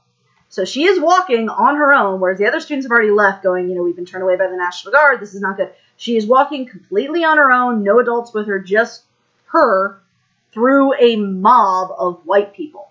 And again, as I mentioned a little earlier in the clip, a lot of whom had come from out of state, out of the city, out of town, just to protest this. Alone and met a mob.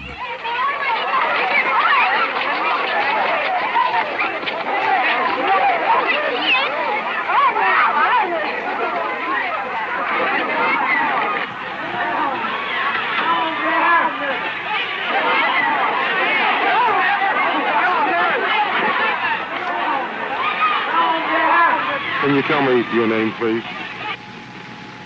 Are you going to go to school here at Central High?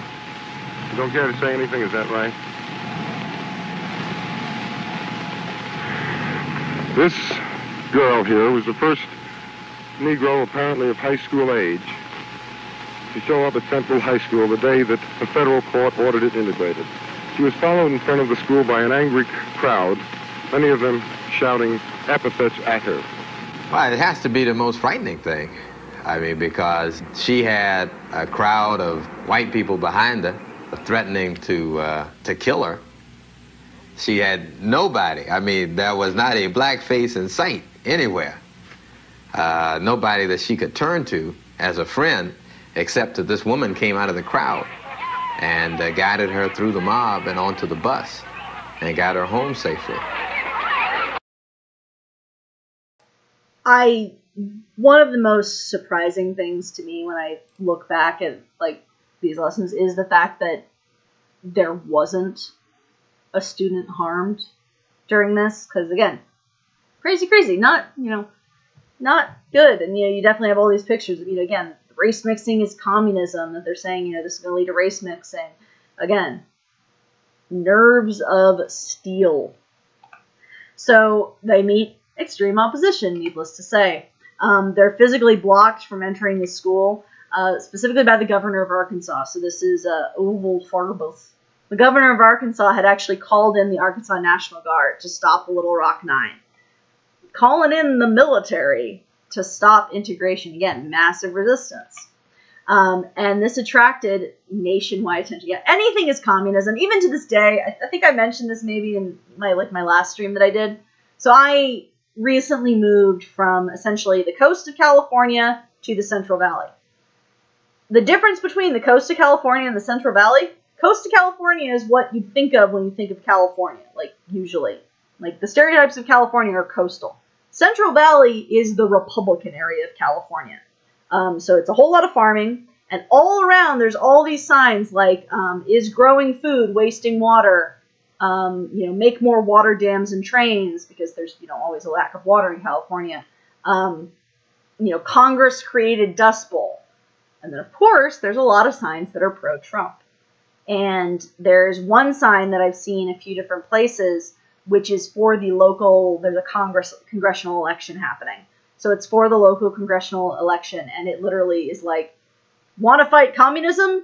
Vote. Or I think it's want to fight socialism. Want to fight socialism, vote, insert Republican candidate's name here. So, there's also a libertarian running for city council, apparently, which, I don't know. And so it attracts nationwide attention, and eventually Eisenhower, who's president this time, has to send in the National Guard he takes control of the National Guard, and he sends in federal troops to desegregate the school. So, and they stay with the students. Like, the students each had, I think, like, one member of the National Guard, basically, or the federal troops, as their bodyguard for, like, the rest of the school year, like, walking them to different classes and things like that. And, yeah. So, the fight to desegregate is ongoing. And there's two big groups involved in this fight, the SCLC and SNCC, SNCC. So SCLC stands for Southern Christian Leadership Conference. It was formed, yeah, Eisenhower uses big stick and reminded Virginia they are but one state. SCLC was formed on January 10th, 1957 by Martin Luther King and 60 black ministers and leaders. The goal is to coordinate and support nonviolent direct action to desegregate the South. So SCLC, as you can sort of tell from the name, is the more religious of the two groups. Again, there's a big minister leadership. My grandfather was an Episcopal minister and was actually a part of SCLC. He's white, but he was a part of SCLC. Then SNCC is the Student Nonviolent Coordinating Committee. They're formed at Shaw University in April of 1960. And this is college students, and primarily college students from the North. These are college students from the North who, like, over the summer or while taking a gap year are going to, or after they graduate, are going to go as unpaid volunteers to the South. And they're going to participate in a wide variety of things. Voter registration, setting up what were called freedom schools, which is in areas where they're extremely reluctant to desegregate.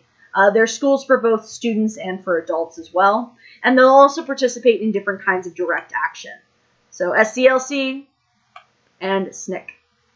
I like saying SNCC. It's too much fun to say.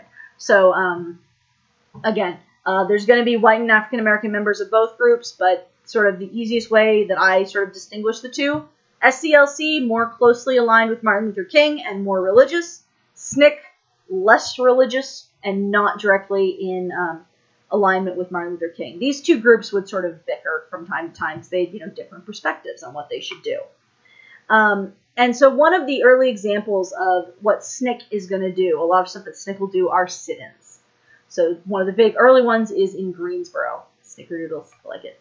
So Greensboro is not the first sit-in, but is a very influential sit-in. So on February 1st, 1960, at 4:30 p.m., 4 students from the North Carolina Agricultural and Technical State University sat down at the lunch counter of a Woolworth's in Greensboro, North Carolina. Woolworth's was sort of like the Walmart of its day. It's this, like, general store that usually had, like a lot of Walmarts will have, like, a McDonald's or a Subway inside of them.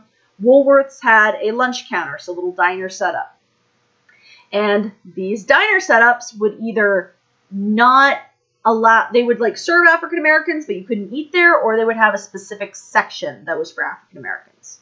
So these students sit down, they're all African American students, sit down and ask to be served. Of course, my slides break. There we go. So there we have our 4 students, Joseph McNeil, Frank McCain, Ezekiel Blair Jr., and David Richmond. They're called the A&T 4. So they sit down at this counter, and the counter specifically where they sat down is now in the Smithsonian. Smithsonian now owns it. They sit, and they just keep sitting because they're not being served. They're not kicked out, but they're just not being served. They stay until the store closes, and the next day they're joined by more than 20 African American students, and other southern cities join in.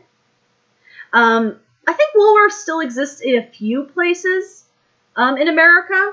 It's interesting it exists in Australia. I think there's still a few in America, but they might not be like one company anymore. They might be like individual ones. But so in response to this, on July 25th, 1960, all Woolworth's lunch counters are desegregated. And this is a big deal because it was a very big chain. So you get a chain to do something, it's going to start rippling out, having effects on other parts of other companies, etc. And they faced violence. Most commonly, they faced stuff like this, getting food, getting various things tossed upon them, getting jostled and stuff like that. There were also accounts of sit-in participants being attacked and very badly injured. So, again, They're just starting to be like, okay, we've got this law in place. Let's see how far we can push it. Or even in cases like this, like going back, there's not a law. Woolworths does not have a law from the state saying it has to be segregated. It's just the policy. But they start to realize, like, hey, we can influence this. The big benefit of nonviolent resistance, of stuff like this, just sitting there no matter what happens, is that it tends to make you look like the good guy.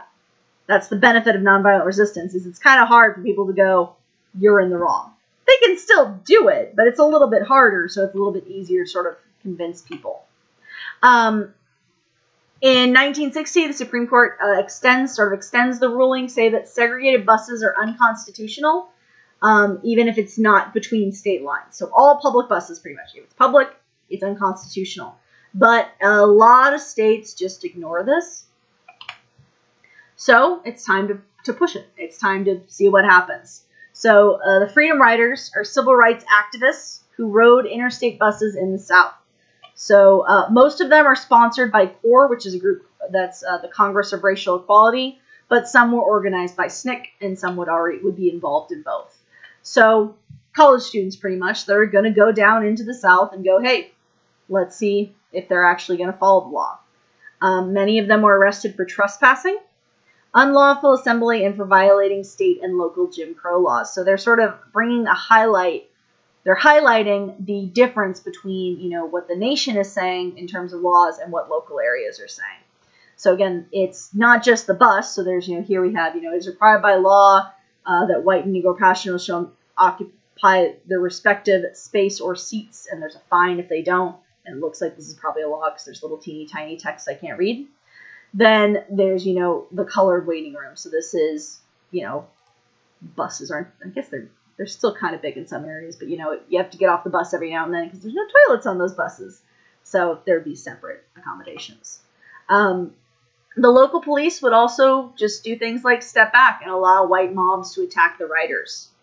So the first Freedom Ride began on May 4th, 1961 in Washington, D.C., and there were 13 riders, 7 black and 6 white, and it's not good. There's bombings, there's attacks on the bus. It's a whole lot of danger that these guys are putting themselves through. So here we have, this is a mob attacking a Freedom Rider while they're trying to go into and yay, that phone that I can't turn off is ringing. There's 13, he's going into a waiting room, trying to go into like the white waiting room.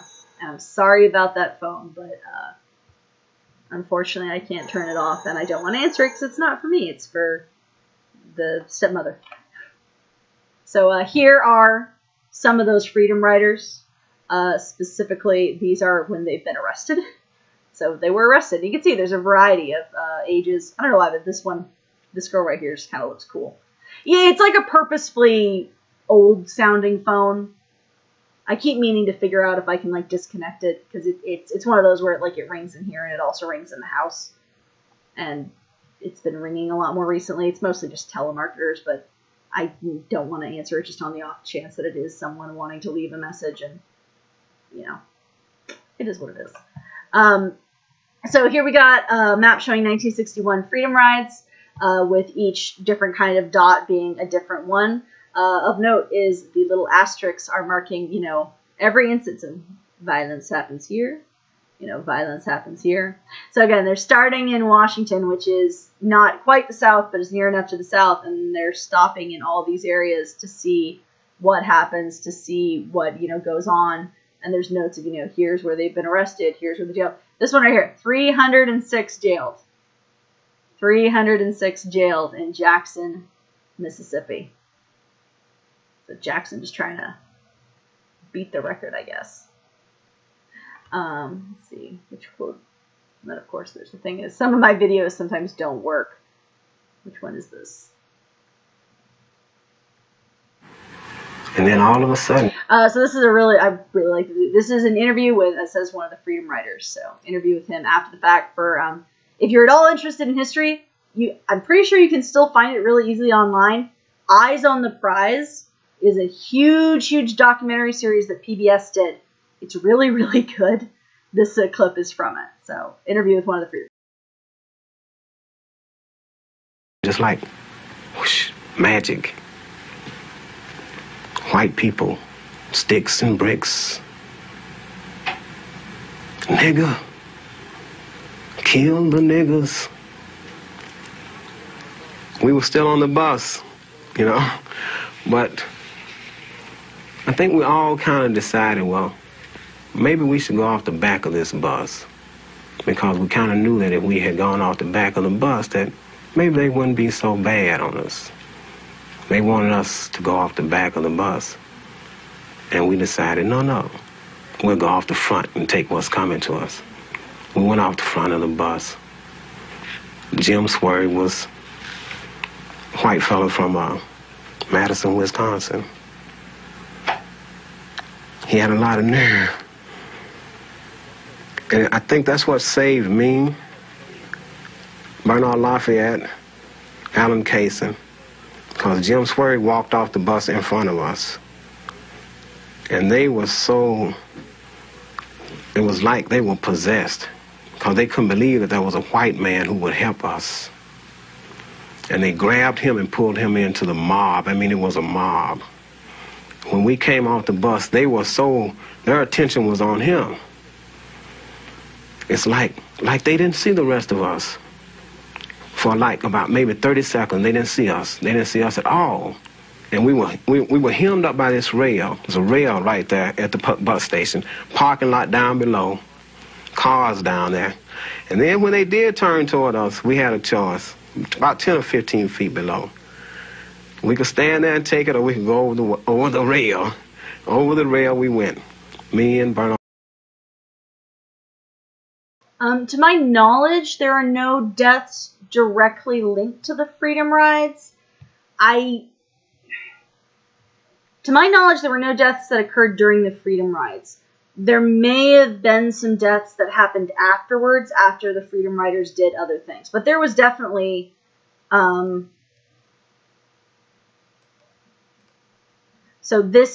was definitely a lot of injuries. So, like, this is going to have, this next bit of the clip is going to have an interview with one of the white members of the Freedom Riders who was just beat the heck up.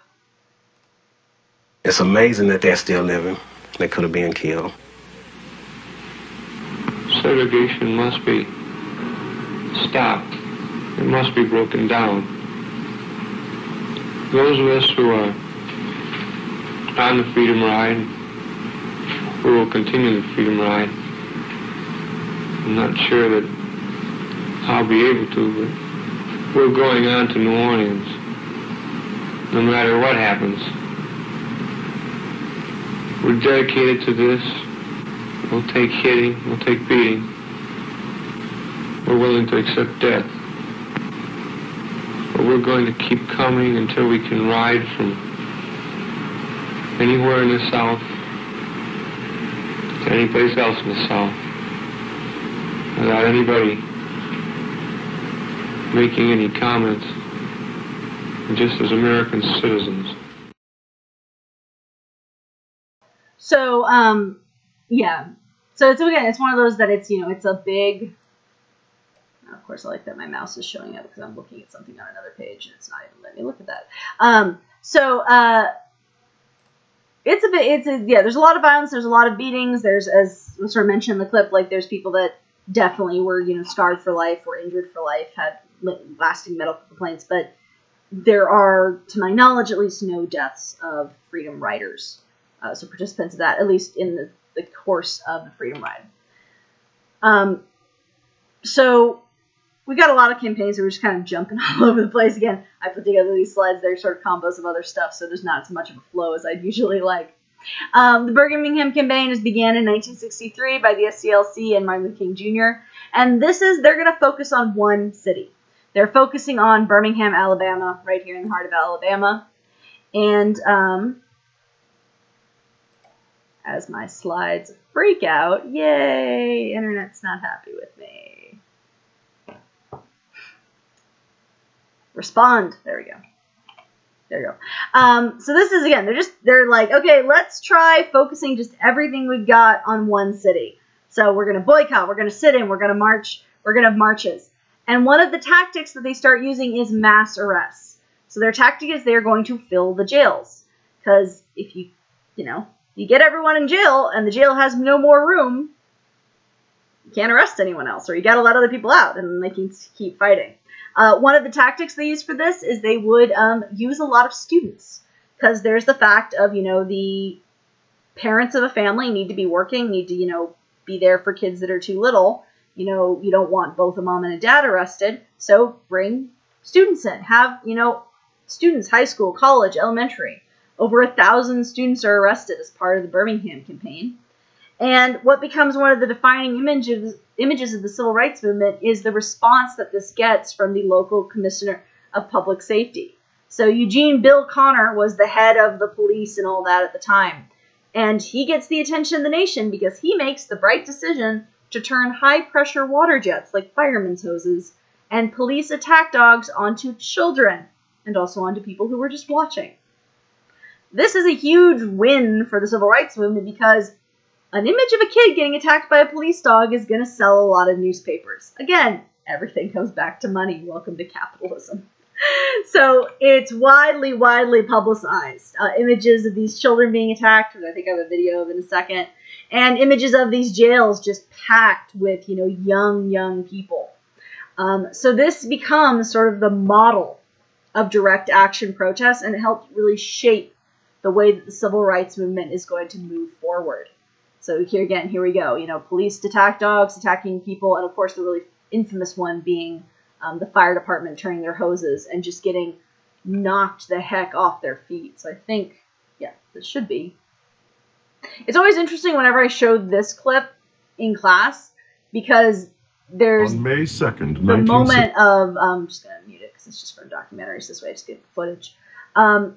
There's the moment of, like, the kids will laugh at it, like, specifically once the actual, they'll laugh at, like, oh, look at the police, like the kids being bussed off to jail, it's a laugh at the kids, of the students.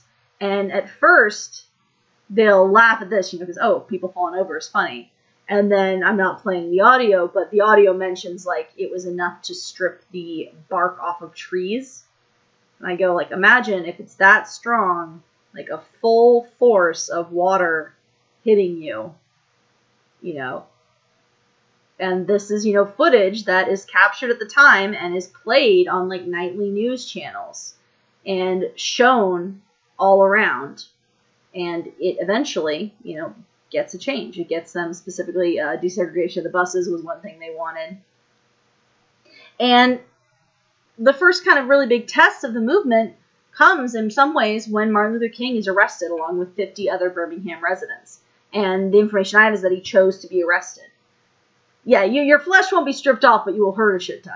That it's a really good, imagine how hard it is to get the bark off of a tree with water helps the kids to sort of be like, okay, this is how much it must hurt.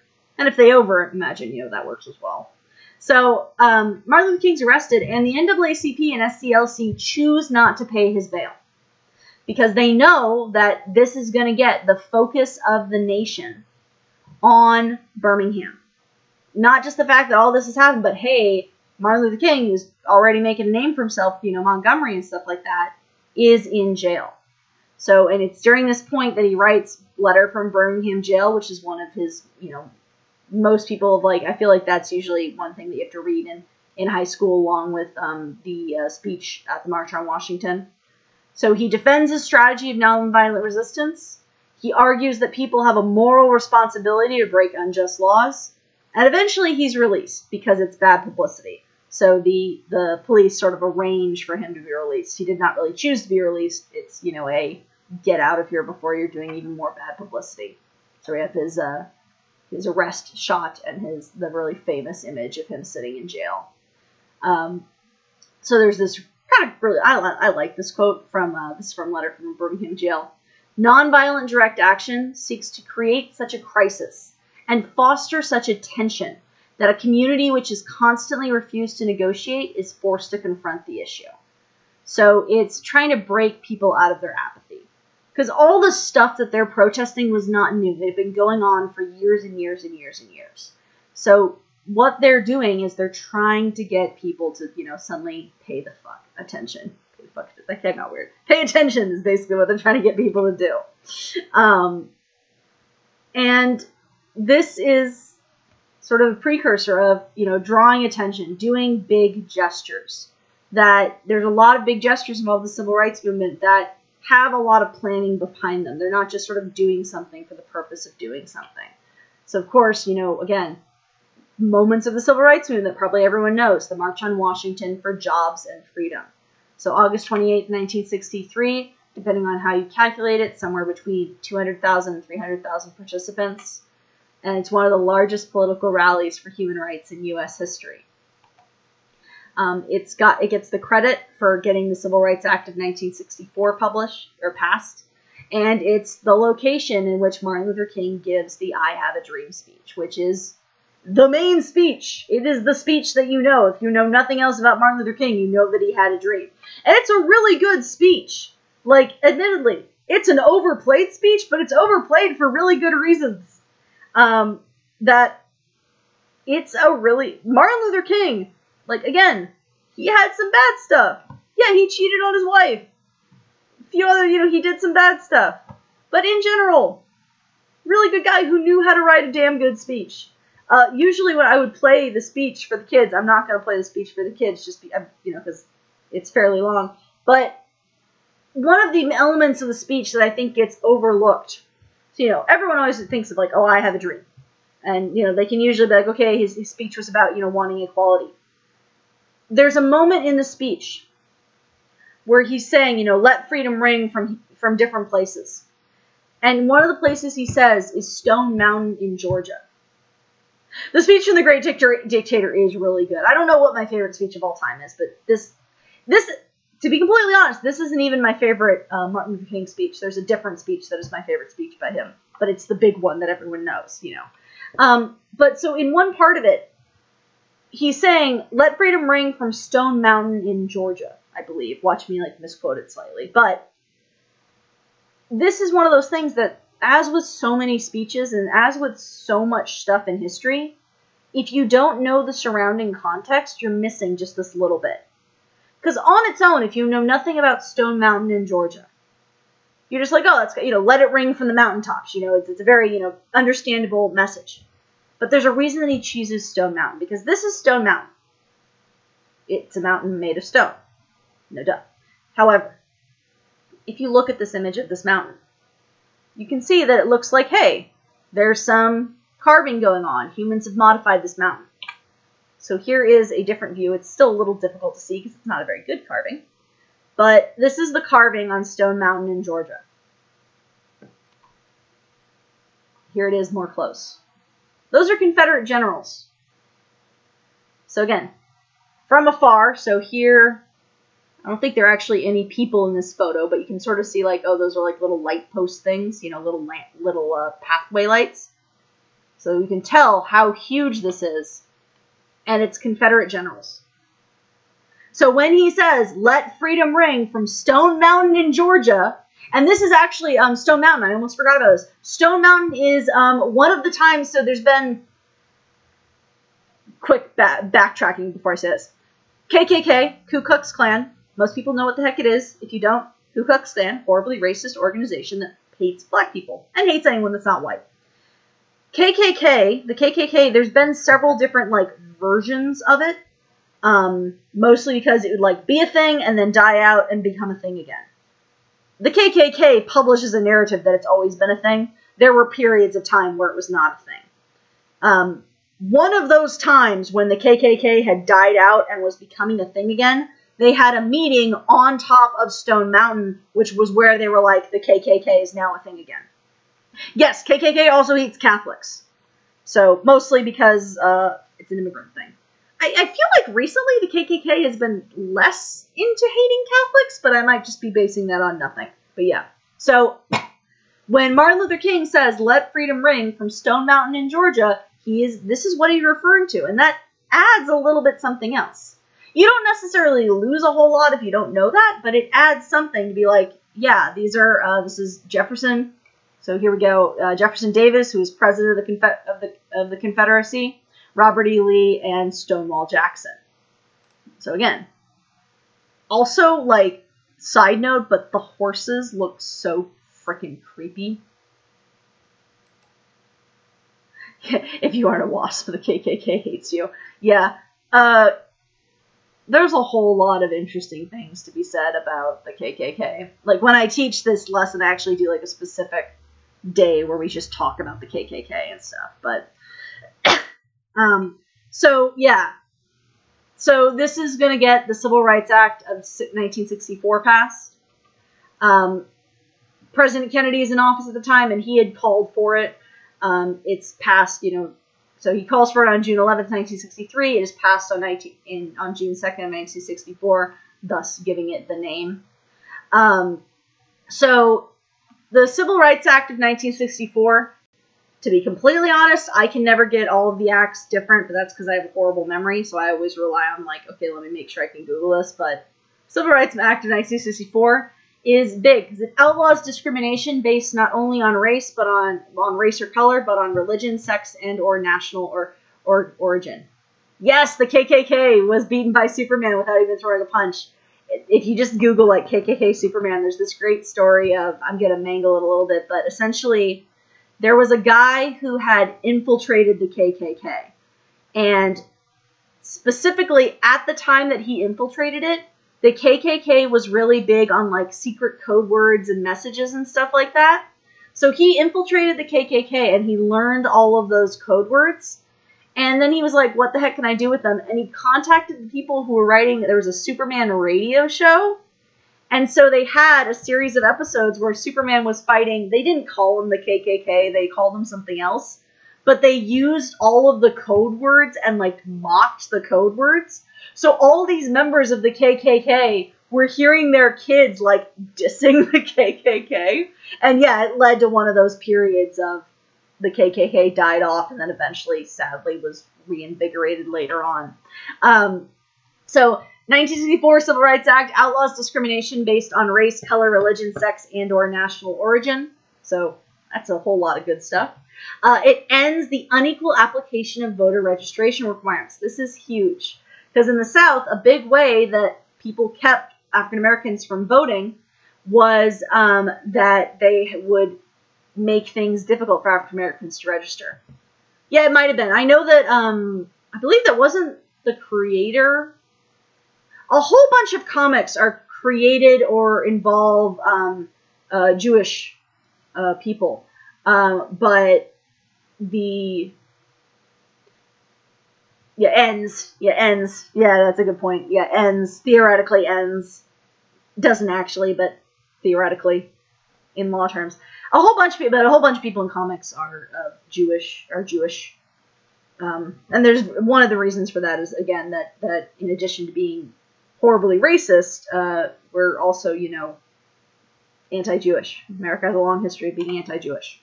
Yeah, and that is a good point to point out, that all of these ends are, in theory, it ended. So, for example, ended racial segregation in public accommodations. But one of the big problems with 1964, the Civil Rights Act, is that initially the powers given for the act to be enforced were weak. Eventually, like, they'd be given more oomph, but they've since been stripped of some of their oomph. Like, there's a whole lot of, like, there was a specific provision of the Act of 1964 which said, like, these specific states were going to be keeping a very close eye on you. And semi-recently, as in within, like, the last 10 years, maybe a little bit more, Congress stopped doing that, which has led to all sorts of bullshit. But they're initially very weak. It's one of those, like, as with kind of any law, even if the enforcement of it is horrible, it's still kind of a good thing that it's at least on the books. Because then maybe you can fix the enforcement problem. It's easier to sort of fix enforcement in some cases than to get a whole new law made. So this kicks off what's called Freedom Summer, which I just help make Mississippi part of the USA. There's still definitely parts of the USA where that sign could be applied. So following this bill in the summer of 1964, there's this huge project that is launched by multiple organizations involving, but not just limited to, SNCC, CORE, NAACP, and SCLC. So they're all like, you know what? We've previously, the Birmingham campaign had focused on Birmingham. Now let's go in and let's focus on Mississippi. They have over 1,000 volunteers. Most are young and from the north. There's a lot of white volunteers that help. 90% of them are white, and many are Jewish. There's a big Jewish participation for understandable reasons, I believe. What they're doing for Freedom Summer, they're going to rural areas of Mississippi, and they are going to register as many African Americans to vote as possible. So this is focused on voting. They would do other things as well, but voting was the primary focus. The reason for this, one of the reasons they chose Mississippi, if you were African American in Mississippi and you wanted to register to vote, you had to fill out a 21 question form with 21 questions on it, and answer a question from a white registrar, so a person in charge of registering you to vote. I think I'll have an example on the next slide of how bad that was. But in 1964, only 6.7% of eligible black voters were registered. So their turn, and it was one of those, you get any one of those questions even slightly wrong, even like typo level wrong, you're not getting registered to vote. So the main focus is on getting African Americans in Mississippi registered to vote, but they would also set up what were called freedom schools, freedom houses, community centers. They're setting up help. So big movement, again, lot of white individuals. And that is kind of on purpose, because again, it's showing like, hey, you can be better, local people. And there's a little bit, the sad fact of the civil rights movement, especially at this time, is the use of white activists was a way of protecting them. They're less likely to get horribly killed than African American activists. If African American activists from the north comes down, the local white people just kill them and be like, see, that's what happens when you get out of place. White person comes down, they're a little bit less likely to kill them, and if they do, there's going to be more backlash. So it's kind of an example of, again, using, it's an example of what we call, using your privilege to help out. Using privilege to help out. And again, these are areas of just desperate poverty. White shield, still in use today. One of the ways that, people like me can be effective for protesting is to use the privilege of, I'm a white woman. I'm rather small. So yeah, use what you got, because the other side's going to use what they got, and they've got bad things often. So again, desperate poverty. This is, again, people just living in the kind of poverty that even today is a little bit hard to imagine. It's still around, but a little hard to imagine. So here is an example. This is Mississippi. This is a Mississippi voter registration. So, some of these questions are fairly straightforward. What's the date? What's your name, age, date of birth, occupation, etc. But then there's some questions like, what is your place of residence in this district? So write down your address. It may not seem that, okay, yeah, if I register to vote, I need to write down my address. Thing is, you write down that address as an African American registering to vote. Now the local branch of the KKK, which the sheriff is very often a member of, knows where to go. So there's that element of it. There's an element of in the South, people using these kind of voter registrations to attack, to kill even people. And then one of the last questions on this specific form, write down your address so we can kill you. Or at the very least, burn down your house or something, or terrorize your family. Then this last one, write and copy in the space below, and I cut it off, but there'd be a space below, section blank of the Constitution of Mississippi.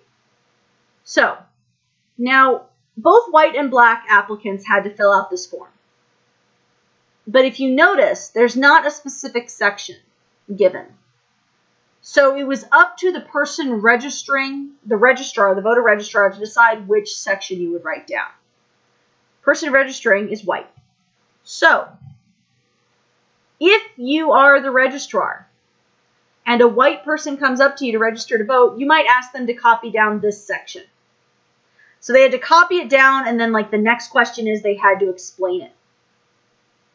So if it's a white applicant, the one chosen would be this. Article 12, Section 240 of the Mississippi State Constitution. All elections by the people shall be by ballot. That's really easy to copy down. It's pretty darn easy to explain. It means that all the elections, whenever we vote, we're going to vote by ballot. So they would not have to, I don't even know my own state's constitution as well. I know elements of it, but that's, again, because I'm a teacher and sort of things like that. This is not like memorize. You don't have to memorize the Constitution. They would give you a sheet. They would say, hey, here's the section you need to copy. You'd copy it out like you're writing lines on the board. And then the next question that's not shown here is explain what it means in your own words. So this is an example of what a white person would have to copy down and explain. Pretty easy. And it was up to the discretion of the registrar if they'd done it correctly or not. If an African American came to register to vote, you'd get something like this section of the Constitution of Mississippi, which at one point I was showing this to my brother, and he actually sat down and read this and puzzled it out. And I can't remember specifically, but it's like this really detailed minutia about tax law. So if you're African American, you're copying down Article 7, Section 182, and then you have to explain it in your own words. And even if you did an amazing job of explaining it, it's up to the white person registering you to vote if you succeeded or not. So it'd be very easy for them to go, nope, you're wrong, no voter registration for you. So yeah, big. So getting people registered to vote is not easy. So here we have this map of Mississippi showing different areas of the Freedom Summer. So where they're setting up schools, where they have voter registration. Yeah, it's peak legalese. It is so, like, even if, like, I look at that and my eyes just sort of unfocus. So, again, very difficult. Very difficult. There's, people just hanging out with guns outside of where you needed to register. But it's this big thing of, like, there's all these accounts from Freedom Summer of, African Americans living in Mississippi who this was the first, like, one of these participants. It'd be like the first time that a white person had ever treated them with any sort of respect.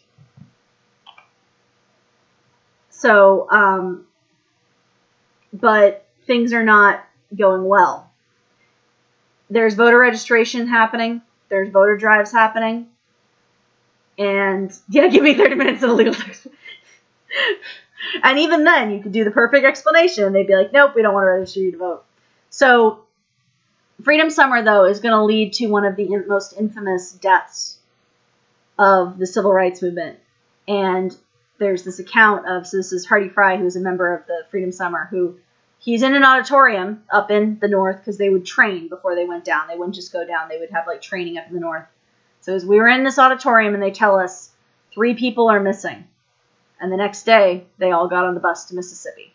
So these are people who are very dedicated. That, again, they're about to go down. They're told 3 people are missing.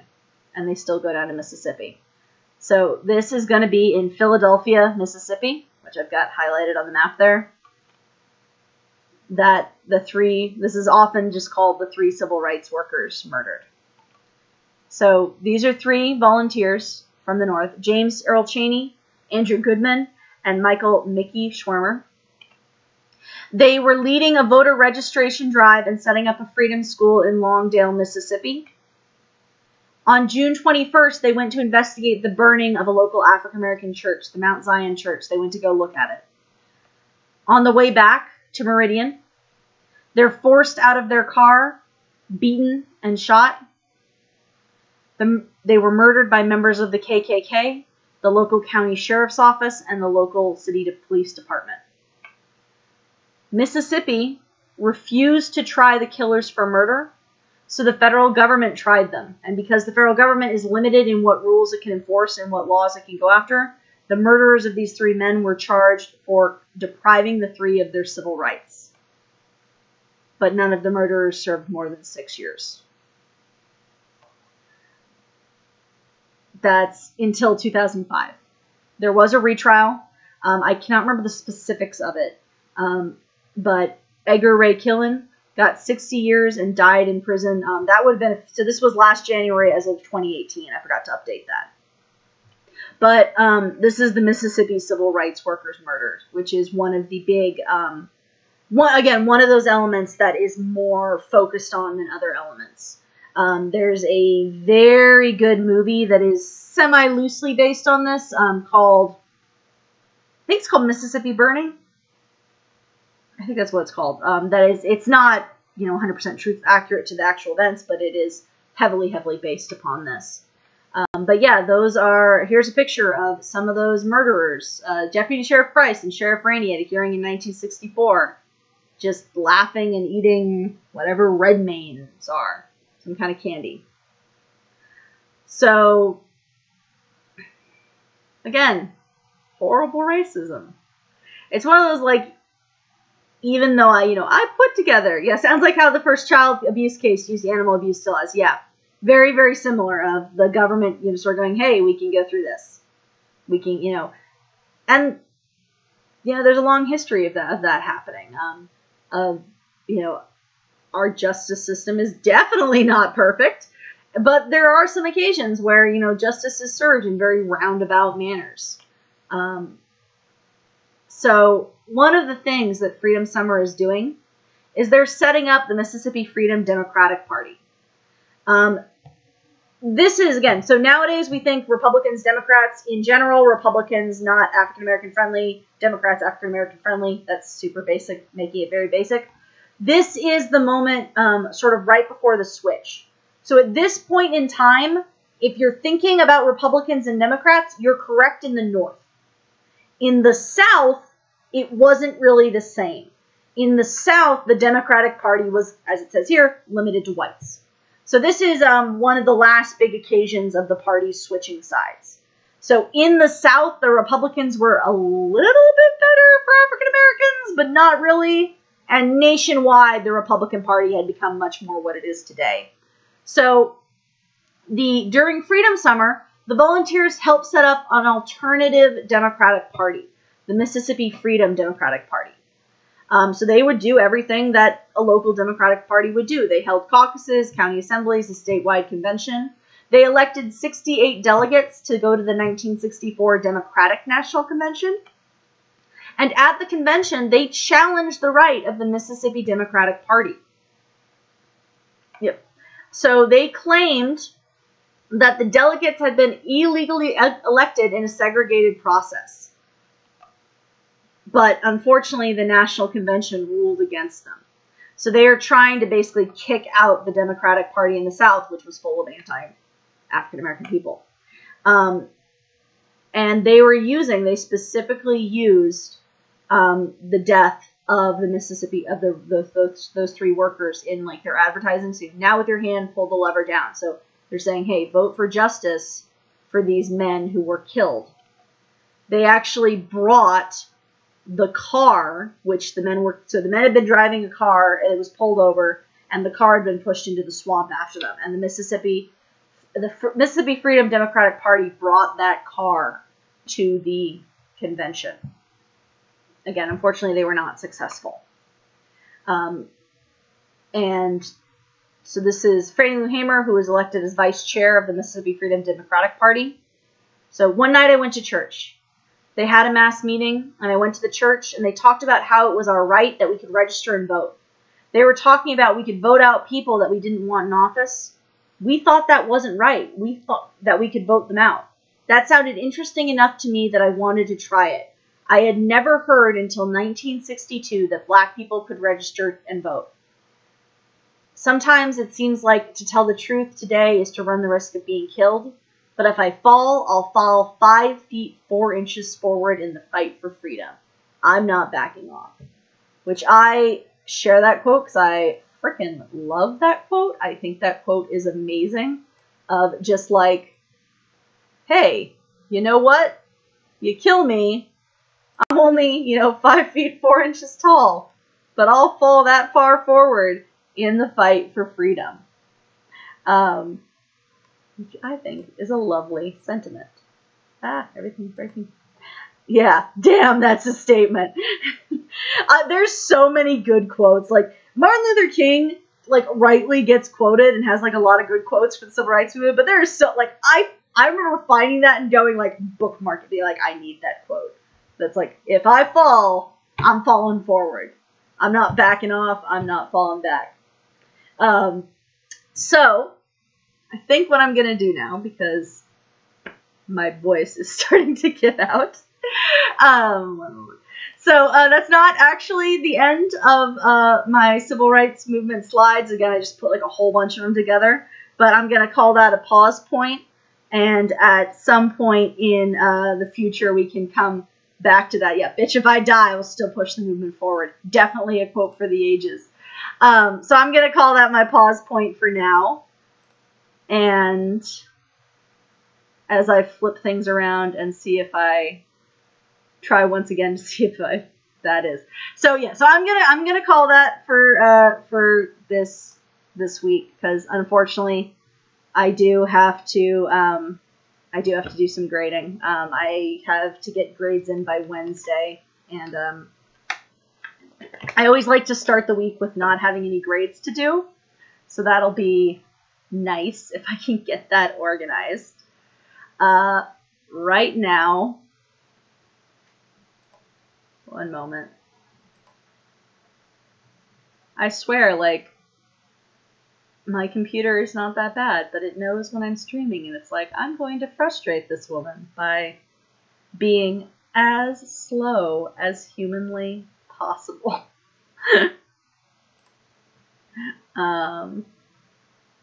So, god damn it, computer, stop just gargling garbage.